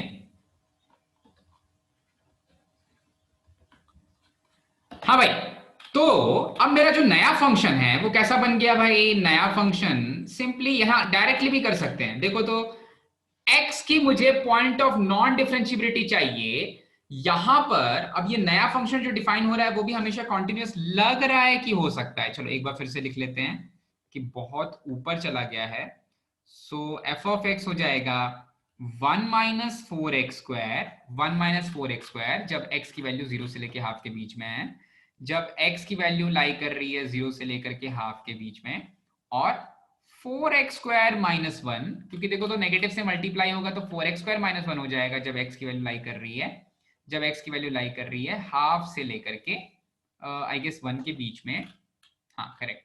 और इसकी वैल्यू है माइनस ऑफ 1, माइनस ऑफ 1 जब x की value greater than equals to 1 हो जा रही है। 2 तक तो हमें पहुंचना ही नहीं है, 2 के बारे में सोचना ही नहीं है, ठीक है। ओके, कांस्टेंट फंक्शन है। ओके सो अब क्या होगा कि अगर आपका मन है तो आप, क्योंकि ये मॉडुलस फंक्शन है तो हमेशा कंटिन्यूअस होने वाला है इस वाले रेंज के लिए जो जहां पर मॉडुलस फंक्शन की तरह बिहेव कर रहा है। फिर भी अगर आपका मन करे तो आप इसकी कंटिन्यूटी चेक कर सकते हो। कंटिन्यूटी चेक करोगे तो क्या करना पड़ेगा? x की वैल्यू हाफ रखनी पड़ेगी, यहां पर भी हाफ रखनी पड़ेगी, यहां पर भी सेम वैल्यूज दे देगा, आई गेस 0 दे देगा तो चलेगा, ठीक है। ये फंक्शन पक्का कंटिन्यूअस है। अच्छा, जब x की वैल्यू 1 है तो ये दे रहा आउटपुट, देखो अब x इक्वल्स टू 1 पे इसकी कंटिन्यूटी चेक करेंगे तो x इक्वल्स टू 1 पे ये दे रहा output 4 minus 1 that is 3, x equals to 1 पे आउटपुट दे रहा माइनस ऑफ 1, तो 1 पे तो ये कंटिन्यूअस ही नहीं है, तो डिफरेंशिएबल की तो बात बहुत दूर की है, ठीक है। x is equals to 1 is the point of discontinuity। तो नॉन डिफरेंशिएबिलिटी का भी ये पॉइंट हो जाएगा, ठीक है। जो पॉइंट डिसकंटिन्यूटी का है वो नॉन डिफरेंशिएबिलिटी का भी हो जाएगा, डिसकंटिन्यूटी का है वो नॉन डिफरेंशिएबिलिटी का भी हो जाएगा। ओके, नेक्स्ट थिंग इज कि अब सोचते हैं थोड़ा सा कि ये 1 minus 4x square upon 4x square minus 1, इसमें जो क्रिटिकल पॉइंट दिख रहा है मुझे, जो क्रिटिकल पॉइंट दिख रहा है वो है x is equals to half. तो इस वाले क्रिटिकल पॉइंट पे मैं थोड़ा सा अपनी डिफरेंशिएबिलिटी चेक कर लेता हूं तो कंटिन्यूअस हो जाएगा। मैं उसके लिए कंटिन्यूटी नहीं चेक कर रहा हूं, मैं फिर से बता रहा हूं, वो मॉडुलस फंक्शन है, केवल एक शार्प टर्न देने वाला, इनफैक्ट शार्प टर्न देने वाला तो वहां पर डिफरेंशिएबल भी नहीं होगा, बट फिर भी लोगों का मन रखने के लिए चेक करके देख लेते हैं कि भाई एफ ऑफ एक्स का डेरिवेटिव कैसा बन जाएगा। अब मैं नीचे वाले के लिए चेक भी नहीं करूंगा, जो डिसकंटिन्यूअस है वहां पर नॉन डिफरेंशिएबल तो होगा ही। तो यहां पर मुझे दे देगा 8x और दूसरे वाले टर्म में मुझे दे देगा +8x, -8x और +8x। आपको पता है एक बार x की वैल्यू कहां से कहां तक लाई कर रही है भाई, 0 से लेके हाफ तक, 0 से लेकर के हाफ तक। और दूसरे केस में x की वैल्यू लाई कर रही है हाफ से लेकर के 1 तक, दूसरे केस में x की वैल्यू लाई कर रही है हाफ से लेकर के 1 तक। बस तो सोच लो, हाफ रखोगे तो इधर मिलेगा 4, हाफ रखोगे तो इधर मिलेगा -4, बराबर नहीं है। ठीक है, therefore नॉन डिफरेंशिएबल एट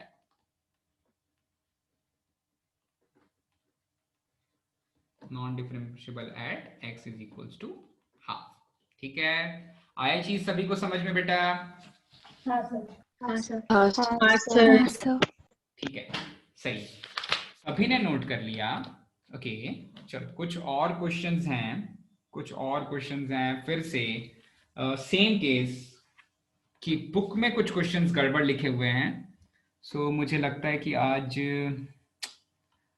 मैं उनको डिस्कस नहीं कर पाऊंगा। तो हम लोग डेफिनेशन ऑफ फंक्शंस पे बेस्ड डिफरेंशिएबिलिटी के जो क्वेश्चंस हैं वो डिस्कस कर लेते हैं। ठीक है, तो नेक्स्ट टॉपिक है, मैं थोड़ा सा इसको पढ़ाऊंगा और उसके बाद वो जो होमवर्क दिया था उसके सीईटी वाले क्वेश्चन से शुरू करेंगे। ठीक है, ओके, तो differentiability based on definition of functions. Okay, differentiability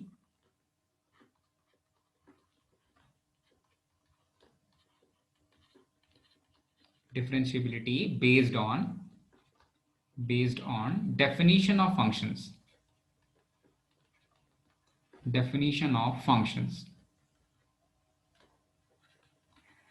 सो इस साल जो जेईई मेंस ने पेपर बनाया 2020 का जेईई मेंस के पेपर, उसमें लगभग 3 क्वेश्चंस इन द सेंस की अलग अलग पेपर्स में सेम कॉन्सेप्ट से थे, इसी कॉन्सेप्ट से थे। तो जो सबसे अच्छे क्वेश्चंस थे इस साल के जेईई मेंस में, वो सबसे अच्छे questions mostly definition of function की डिफरेंशिएबिलिटी पे ही आए थे।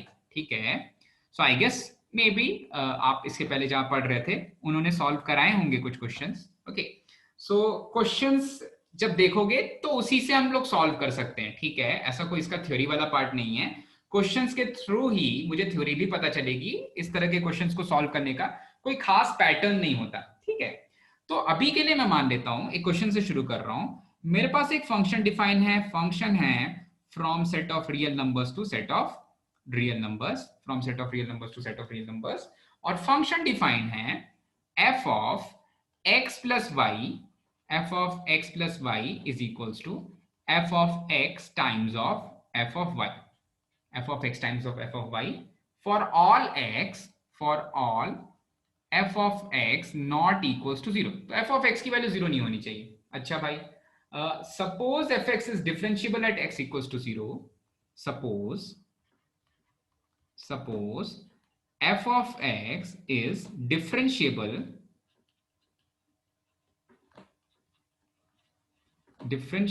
at x is equals to 0 and f dash 0 की वैल्यू गिवन है 2, देन ये बहुत स्टैंडर्ड क्वेश्चन है, बहुत सारे बुक्स में दिया हुआ है, लेकिन सीखने को क्या मिलता है देखो।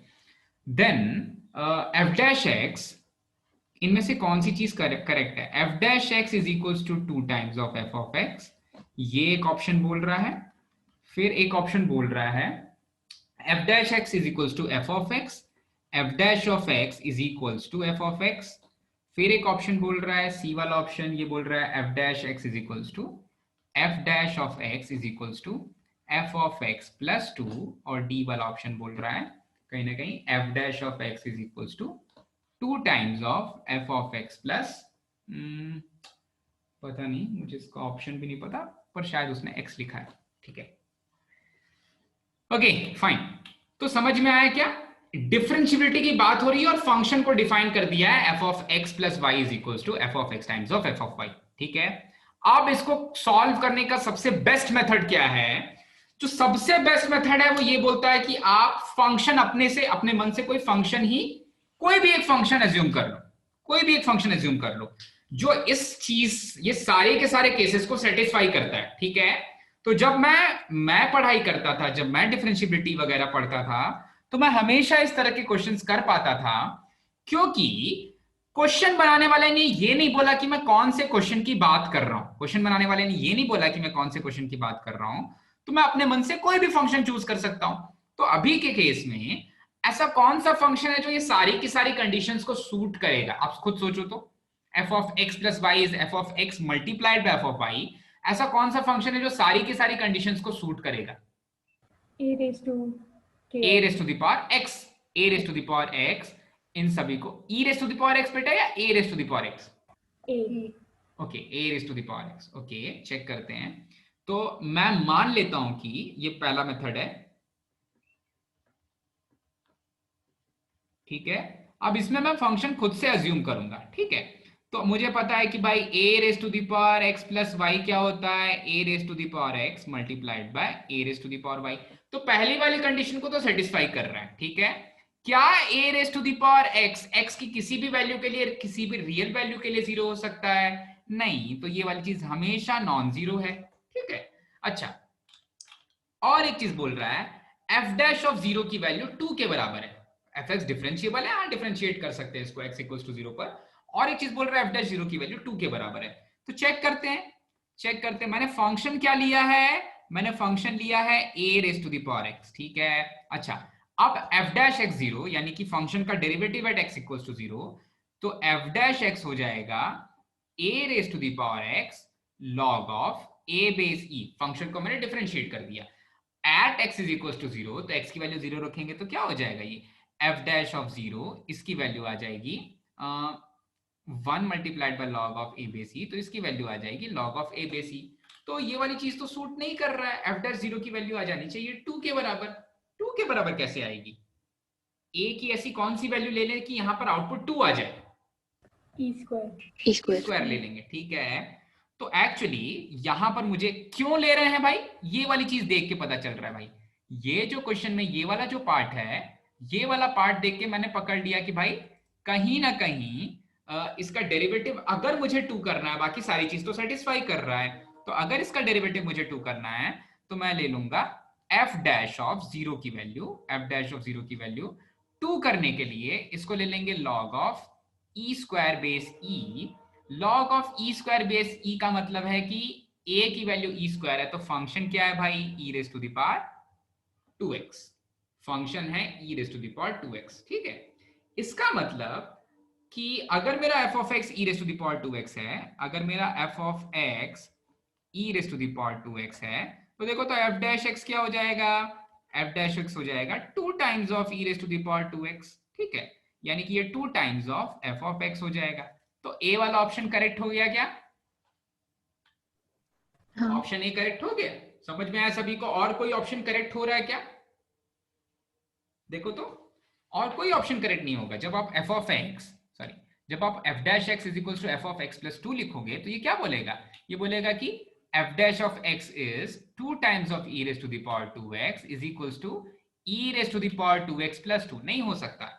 तो बाकी जब तीनों में आप सब्स्टिट्यूट करोगे तो नहीं सेटिस्फाई करेगा, किसी के लिए भी सेटिस्फाई नहीं करेगा। तो पक्का मेथड 1 से मुझे पता चल गया कि आंसर क्या आने वाला है भाई। आंसर आ सकता है, समझ में आई चीज सभी को? हाँ ठीक है। अब डेफिनेशन ऑफ फंक्शन, हाँ बेटा बोलो। सर कोई और अज्यूम कर सकते थे क्या फंक्शन? नहीं, ये तो आपके ऊपर है ना, जो सबसे सिंपलेस्ट आपको लगा वो अज्यूम कर लिया। ये ट्रिक है सॉल्व करने की, ये आपके ऊपर डिपेंड करता है। मैंने बहुत पहले फंक्शंस जब पढ़ा रहा था तब भी बताया था कि जब आपको f of x plus Y is equals to F X times of f of y मिले तो आप कभी कभी a raise to the power x ही अज्यूम करते हैं। वहां पर भी मैंने a raise to the power x assume करके क्वेश्चन सॉल्व कराया था, ठीक है। तो ये स्टैंडर्ड प्रोसेस है भाई, कि अगर ऐसा कुछ होता है तो आप कोशिश किया करो, ये तो ट्रायल है। अगर नहीं होता तो जैसे आप क्यूबिक इक्वेशन के रूट्स निकालते समय एक रूट सब्स्टिट्यूशन से निकालते हो ना, हिट एंड ट्रायल से निकालते हो ना, बिल्कुल वैसी वाली चीज हो रही है, ठीक है, बिल्कुल वैसी चीज। समझ में आई बात? हाँ सर। ओके, तो मेथड 1 तो ऐसा है, और ये वाली चीज सभी ट्राई कर सकते हैं। हम और भी ढेर सारे क्वेश्चंस करेंगे ट्राई, जिसमें कि मेथड 1 भी काम आ सकता है, ठीक है। अब मेथड 2 आपका पूरी तरह से बेस्ड है फर्स्ट प्रिंसिपल पे, और ये एकदम एक्चुअल मेथड होता है, ठीक है। मेथड 2, अच्छा, मेथड 2 में आपको कहीं ना कहीं फर्स्ट स्टेप में ही फर्स्ट प्रिंसिपल लिख लेना है, ठीक है। तो फर्स्ट प्रिंसिपल अगर मैं f डैश एक्स निकालूंगा, अगर मैं f डैश एक्स निकालूंगा तो f डैश एक्स क्या हो जाएगा, ये वाली चीज हो जाएगी limit h tends to 0 f of x plus h minus f of x divided by h, ठीक है, डिवाइडेड बाय h, ओके। एक चीज तो ये गिवन है कि भाई f डैश एक्स को मैं अगर ऐसा लिख ले रहा हूं तो एक तो ये फंक्शन का डेफिनेशन मैं यूज कर सकता हूं कि भाई ये f of x plus f of y, sorry f of x plus y is f of x times of f of y। तो हमेशा जो चीज गिवन है, जो डेफिनेशन गिवन है, उसको आपको अपने फर्स्ट प्रिंसिपल में कहीं ना कहीं यूज करना है। तो आपको पता है कि इस वाले f of x plus h को, इस वाले f of x plus h को अगर आप चाहते हो उस डेफिनेशन को यूज करना, ऑफ कोर्स मेथड 2 में उस डेफिनेशन को कहीं ना कहीं यूज करना पड़ेगा। तो आपको इस f of x plus h को लिखना है f of x multiplied by f of h, क्योंकि यही चीज तो बोल रहा है। डेफिनेशन यूज करने का मतलब क्या है, यहां पर फर्स्ट प्रिंसिपल में उस चीज को यूज करना। फर्स्ट प्रिंसिपल में यूज किया तो इसको ऐसा लिख लिया भाई, इसको लिख लिया f of x multiplied by f of h, ऐसा कुछ लिख लिया, ठीक है, ऐसा कुछ लिख लिया। अब एक और चीज गिवन है, आपको पता है f डैश 0 की वैल्यू 2 के बराबर है, f डैश 0 की वैल्यू 2 के बराबर है। तो चलो सोचते हैं कि f डैश 0 को हम कैसा लिखेंगे। तो मेरा f डैश 0 हो जाएगा, f डैश 0 हो जाएगा limit h tends to 0 f of 0 plus h minus f of 0 divided by h, ऐसा कुछ हो जाएगा, ठीक है। समझ में आई चीज, f ऑफ 0 कैसे निकाला मैंने, समझ में आया? हाँ सर। अच्छा, अब आप क्या चाहते हो, आपको ये पता है क्या f ऑफ 0 की वैल्यू कहीं गिवन है, कहीं f ऑफ 0 की वैल्यू गिवन है बेटा, क्वेश्चन में नहीं गिवन है। तो मुझे कहीं ना कहीं, अब मेरे पास एक ट्रायल है यहां पर, वो ट्रायल हो सकता है कि इस वाले f ऑफ 0 प्लस h को मैं लिख सकता हूं f of 0 multiplied by f of h, ऐसा कुछ लिख सकता हूं, और फिर f ऑफ 0 कॉमन ले सकता हूं, ठीक है। देखो तो इसको अगर ऐसा लिख लेंगे और फिर f ऑफ 0 कॉमन ले लेंगे तो अल्टीमेटली मेरे पास f ऑफ 0 बच रहा है, अल्टीमेटली मुझे f ऑफ 0 मेरे पास बच जा रहा है। मैं क्या चाहता हूं कि मेरे पास f ऑफ 0 नहीं बचना चाहिए, क्योंकि f ऑफ 0 की वैल्यू ही नहीं पता, उसको बचा के क्या करेंगे, ठीक है। तो और जब मैंने ये चारों ऑप्शंस देखे तो मुझे दिखा f ऑफ x हमेशा आना चाहिए, f ऑफ x RHS में आना चाहिए, f डैश x अगर मेरा LHS में है, f ऑफ x RHS में चाहिए। तो देखो तो पहला वाला फॉर्म जैसे मैंने लिखा उसको वैसा लिख सकते हैं। देखो तो इसको f of x multiplied by f of h लिखेंगे, डिवाइडेड बाय h लिखेंगे, और मैं कहीं ना कहीं कॉमन ले लूंगा। क्या कॉमन ले लूंगा भाई, f ऑफ x कॉमन ले सकता हूं, ठीक है। तो वहां पर बचेगा f ऑफ h, यहां पर क्या बचेगा, एक बार थोड़ा सा मैं रफली कर रहा हूं, हाँ अच्छा, तो पहले वाले फॉर्म को मैं कुछ ऐसा लिख सकता हूं, f dash of x is equals to, मैंने f ऑफ x कॉमन ले लिया, वो वाला फॉर्म लिख करके मैंने f ऑफ x कॉमन ले लिया, f ऑफ x कॉमन ले लिया तो बचा क्या भाई, limit h tends to 0 f of x common ले लिया तो यहां बचा f of h minus 1 divided by h, ठीक है।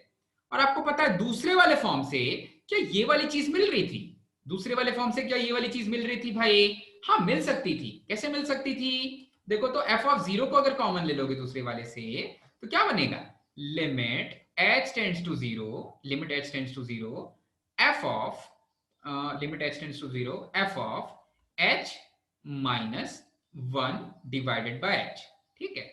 This will be f dash of 0।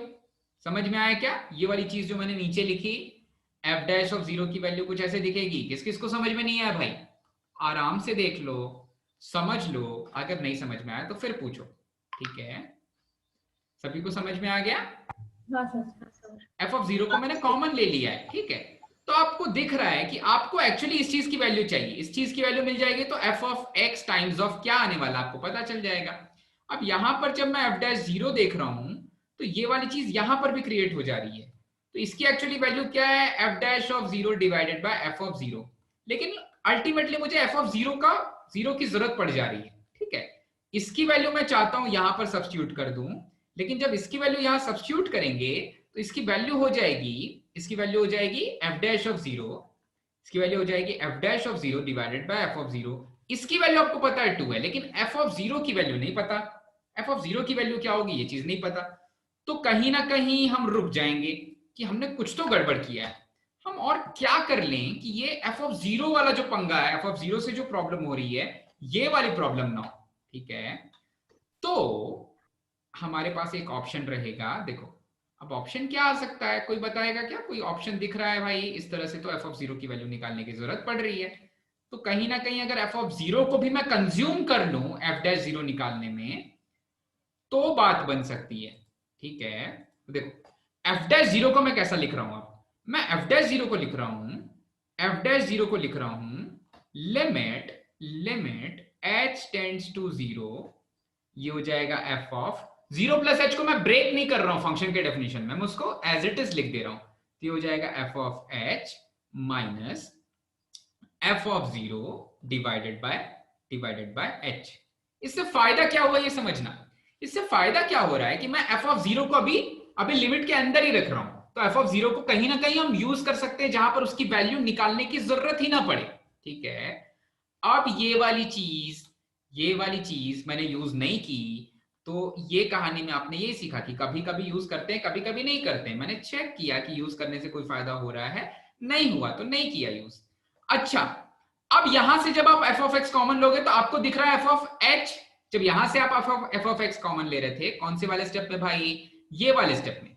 यहां से जब मैं f ऑफ x कॉमन ले रहा था तो f ऑफ h माइनस 1 आ जा रहा था, ये नहीं आना चाहिए। f of h minus f of 0 आ सकता है, उसकी वैल्यू f डैश 0 दिख सकते हैं। तो आपको समझ में आ गया होगा कि इस वाले f ऑफ x को मैं क्या लिख लूं भाई? इस वाले f ऑफ x को लिख लूं f ऑफ x प्लस 0, ये भी तो सेम है f ऑफ x प्लस 0। और फिर क्या लिख लें इसको? फिर लिख लेते हैं इसको f of x multiplied by f of 0। तब आपकी बात बन जाएगी। जब इसको कुछ ऐसा लिखेंगे तो देखो मैं पहले वाले टर्म को ही थोड़ा सा चेंज करके लिख रहा हूं। ये वाली चीज को मैं कुछ ऐसा लिख रहा हूं। कैसा लिख रहा हूं भाई? ये वाली चीज को लिख रहे हैं f dash of x is equals to limit h tends to 0। अच्छा, लिमिट h टेंड्स टू 0 और मैं f ऑफ x कॉमन ले रहा हूं, तो अंदर क्या बचेगा? अंदर बचेगा f of h minus f of 0 divided by h। मैंने f ऑफ x कॉमन ले लिया, बाहर यहां पर ले लिया मैंने f ऑफ x कॉमन, ठीक है। तो देखो, तो ये वाली चीज क्या है? अगर मैं ये वाला फॉर्म यूज कर लूं तो फ्रॉम फर्स्ट मैं क्या बोल सकता हूं? इसकी वैल्यू क्या आ जाएगी बेटा? इसकी वैल्यू लिख सकते हैं f डैश 0 के बराबर। सो मैं लिखूंगा f dash x is equals to f dash 0 multiplied by f of x। और आपको पता है कि f डैश 0 क्या है? f डैश 0 की वैल्यू गिवन है, f डैश 0 की वैल्यू है 2 के बराबर। तो इसकी वैल्यू क्या आ जाएगी? इसकी वैल्यू आ जाएगी 2 multiplied by f of x, ठीक है। तो जो स्टैंडर्ड मेथड है उससे इस तरह निकालते हैं, स्टैंडर्ड मेथड से इस तरह निकालते हैं भाई, ठीक है। आंसर, सॉल्यूशन जो भी आप लोग, ठीक है। तो सभी को समझ में आया? हाँ सर। ओके, हाँ, नोट कर लिया सर। सभी ने भाई? हाँ sir f of x plus 0 क्यों लिया? कौन सा बेटा? Sir f of x plus 0। हाँ, अगर मैं f ऑफ x प्लस 0 नहीं लेता तो आप f ऑफ x जब कॉमन लेते तो आपके पास टर्म कैसा बनता? आपके पास टर्म कुछ ऐसा बन जाता। आपके पास टर्म बनता f ऑफ x कॉमन ले लेते तो f ऑफ h माइनस 1, लेकिन यहां पर आपको 0 को अंदर रखना जरूरी था, तो f of h minus f of 0 बनेगा, तो आप सॉल्व कर सकते हो, ठीक है। लेकिन यहां पर 1 मिल जाता, तब गड़बड़ हो जाता। तब मैं डायरेक्टली f डैश 0 यहां नहीं रख सकता था, तब मैं डायरेक्टली इसकी जगह पर f डैश 0 नहीं रख पाता, ठीक है। तो वो चीज क्रिएट करने के लिए करना पड़ा, x प्लस 0 लिखना पड़ा, जिससे कि जब f ऑफ x कॉमन ले लें इनसे तो कहीं ना कहीं f of h minus f of 0 बन जाए, f of h minus f of 0 बन जाए। और ये वाली चीज कैसे बनी? ये समझाया मैंने अभी कि f ऑफ 0 की वैल्यू पता ही नहीं है, तो उसको अंदर ही रखना पड़ेगा लिमिट के, ठीक है। तो जो सबसे अच्छे जेईई मेंस के क्वेश्चंस बनते हैं वो मोस्टली इसी कॉन्सेप्ट से बनते हैं, ठीक है, जेईई मेंस के। ओके, तो चलो सभी ने नोट कर लिया भाई? हाँ sir okay, so next class में हम डिफरेंशिएबिलिटी का अभी मैं होमवर्क वाले क्वेश्चंस डिस्कस करने वाला हूँ। नेक्स्ट क्लास में हम डिफरेंशिएबिलिटी का ये वाला पार्ट तो कंटिन्यू करेंगे ही। आपका मॉड्यूल का 20 पॉइंट जो भी एक्सरसाइज है 20.2 वो डिस्कस करेंगे और एनसीईआरटी के कुछ क्वेश्चंस, ठीक है। चलो, सो आपने एक क्वेश्चन छोड़ करके लगभग सारे ही डाउट्स पूछे थे सीईटी में, तो अभी से जल्दी जल्दी देखते जाना भाई। आपने कौन सा एक नहीं पूछा था, मैंने ग्रुप पे लिखा था। कौन सा ग्रुप है, क्लास 12 है ना। ओके 135 है। 8th क्वेश्चन नहीं, 8th क्वेश्चन छोड़ करके सीईटी के सारे क्वेश्चंस डाउट में, ठीक है। So I will discuss few questions of CET and then few questions of JEE also. तो चलो पहले सीईटी।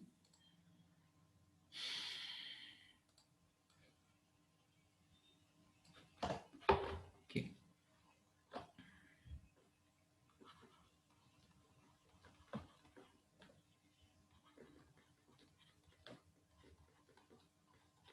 ओके, अगर क्लास बंद हो जाती है तो आप लोग वो सिनर्जी वाले अकाउंट से लॉग इन कर लेना, ठीक है। आई शैल स्टॉप द क्लास बाय 6:25 और फिर आप उसमें लॉग इन कर लेना, वहां पर क्लास कंटिन्यू करेंगे, ठीक है।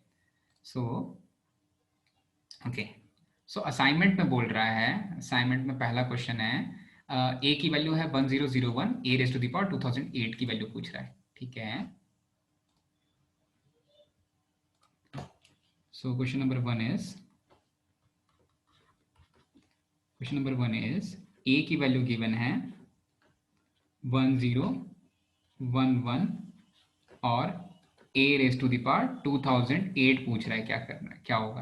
तो इतना बड़ा पावर ऑफ कोर्स आप निकाल नहीं सकते, इसका मतलब कोई ना कोई ट्रेंड बनने वाला है। अगर कोई ना कोई ट्रेंड बनने वाला है तो आपको मल्टीप्लाई करके चेक करना पड़ेगा। तो देखो, तो ए स्क्वायर की वैल्यू निकालने के लिए क्या करेंगे भाई, इसको इसी टर्म से मल्टीप्लाई कर देंगे। इसको इसी टर्म से मल्टीप्लाई कर दिया, ऐसा मल्टीप्लाई किया, ठीक है। तो जब मल्टीप्लाई करेंगे तो 1011 का मल्टीप्लीकेशन क्या दे देगा भाई, 1 मिल जाएगा।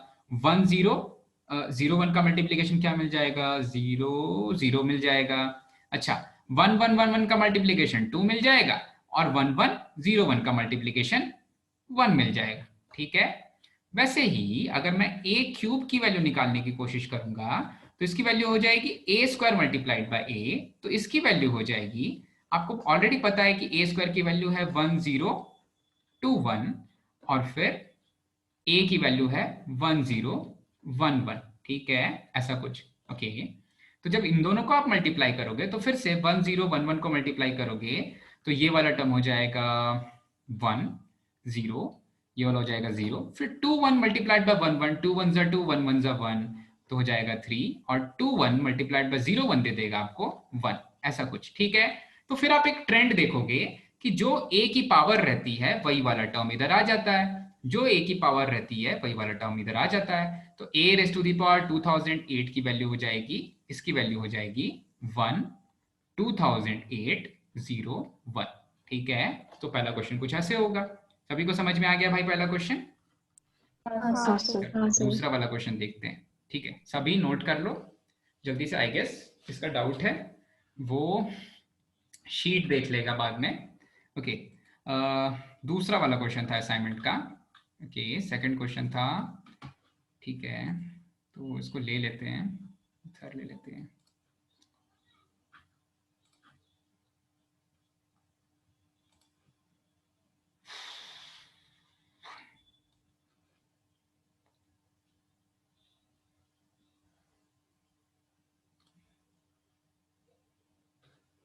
ये क्या है यार,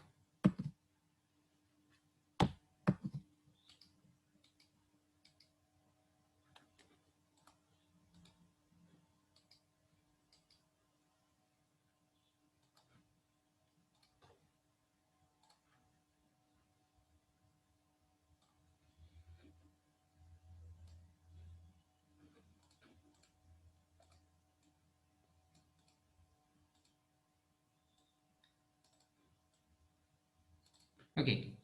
सो दूसरा वाला क्वेश्चन ऑब्वियसली काफी इजी था। ए स्क्वायर की वैल्यू आइडेंटिटी के बराबर है, where I is the identity matrix, then A is equals to, तो आपको क्या करना था, सिंपली ए स्क्वायर को थोड़ी देर के लिए भूल जाओ। अगर आप आइडेंटिटी मैट्रिक्स को आरएचएस में ट्रांसफर कर देते हो तो माइनस ऑफ आइडेंटिटी हो जाता है, और माइनस ऑफ आइडेंटिटी मैट्रिक्स हो जाएगा -1 0 0 -1 ऐसा दिखने लग जाएगा। अच्छा, तो अब आप सोचो, तो जब आप 1 0 0 1 को मल्टीप्लाई करोगे तो कभी नेगेटिव आएगा नहीं आएगा, तो पहले वाले से कोई नेगेटिव नहीं मिलने वाला। अच्छा, आयोटा 0 0 माइनस आयोटा को मल्टीप्लाई करते हैं, तो देखो तो आयोटा 0 0 माइनस ऑफ आयोटा, इसको मल्टीप्लाई करेंगे, इसका स्क्वायर निकाल रहे हैं, तो मैं मल्टीप्लाई कर रहा हूँ आयोटा 0 0 माइनस ऑफ आयोटा, इनको मल्टीप्लाई कर रहे हैं, तो आयोटा स्क्वायर की वैल्यू -1। अच्छा, और ये वाली चीज को जब इससे मल्टीप्लाई करेंगे तब भी minus iota multiplied by minus iota क्या दे देगा, प्लस आयोटा स्क्वायर की वैल्यू -1। केवल ऐसा एक ही ऑप्शन होगा जो ये सारी चीजें देगा, ठीक है, ये -1 यहाँ पर भी दे रहा है, -1 यहाँ पर भी दे रहा है। दूसरा वाला भी आप चेक कर सकते हो, आयोटा 0 को 0 माइनस आयोटा से करोगे तो 0 और 0 मिल जाएगा, तो इसका मतलब इसका बी ऑप्शन करेक्ट हो जाएगा। ठीक है, समझ में आया सभी को बेटा? हाँ हाँ सर। ठीक है, चलो क्वेश्चन नंबर 3 देखते हैं। Okay, question number 3 is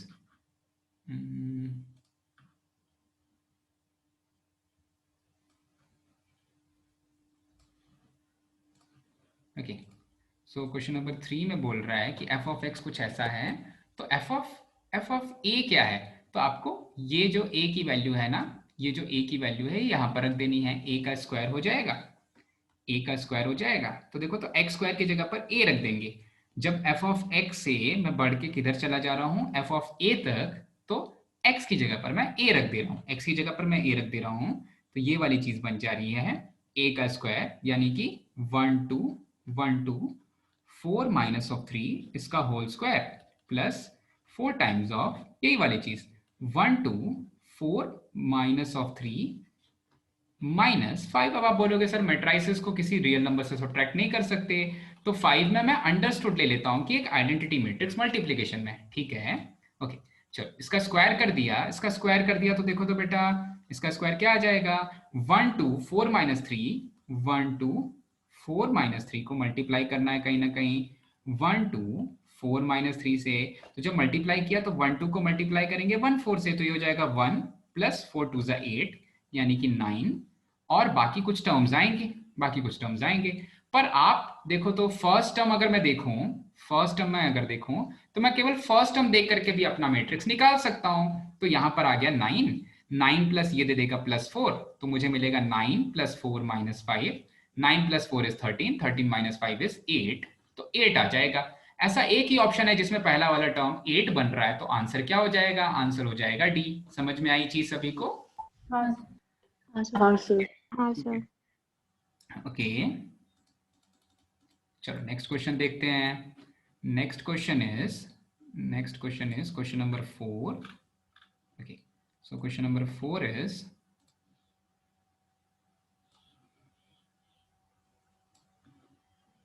question number 4 discuss करने से पहले बेटा क्या होता है आइडेम्पोटेंट मैट्रिक्स, क्या होता है, किसी को याद है क्या? आइडेम्पोटेंट मैट्रिक्स क्या होता है?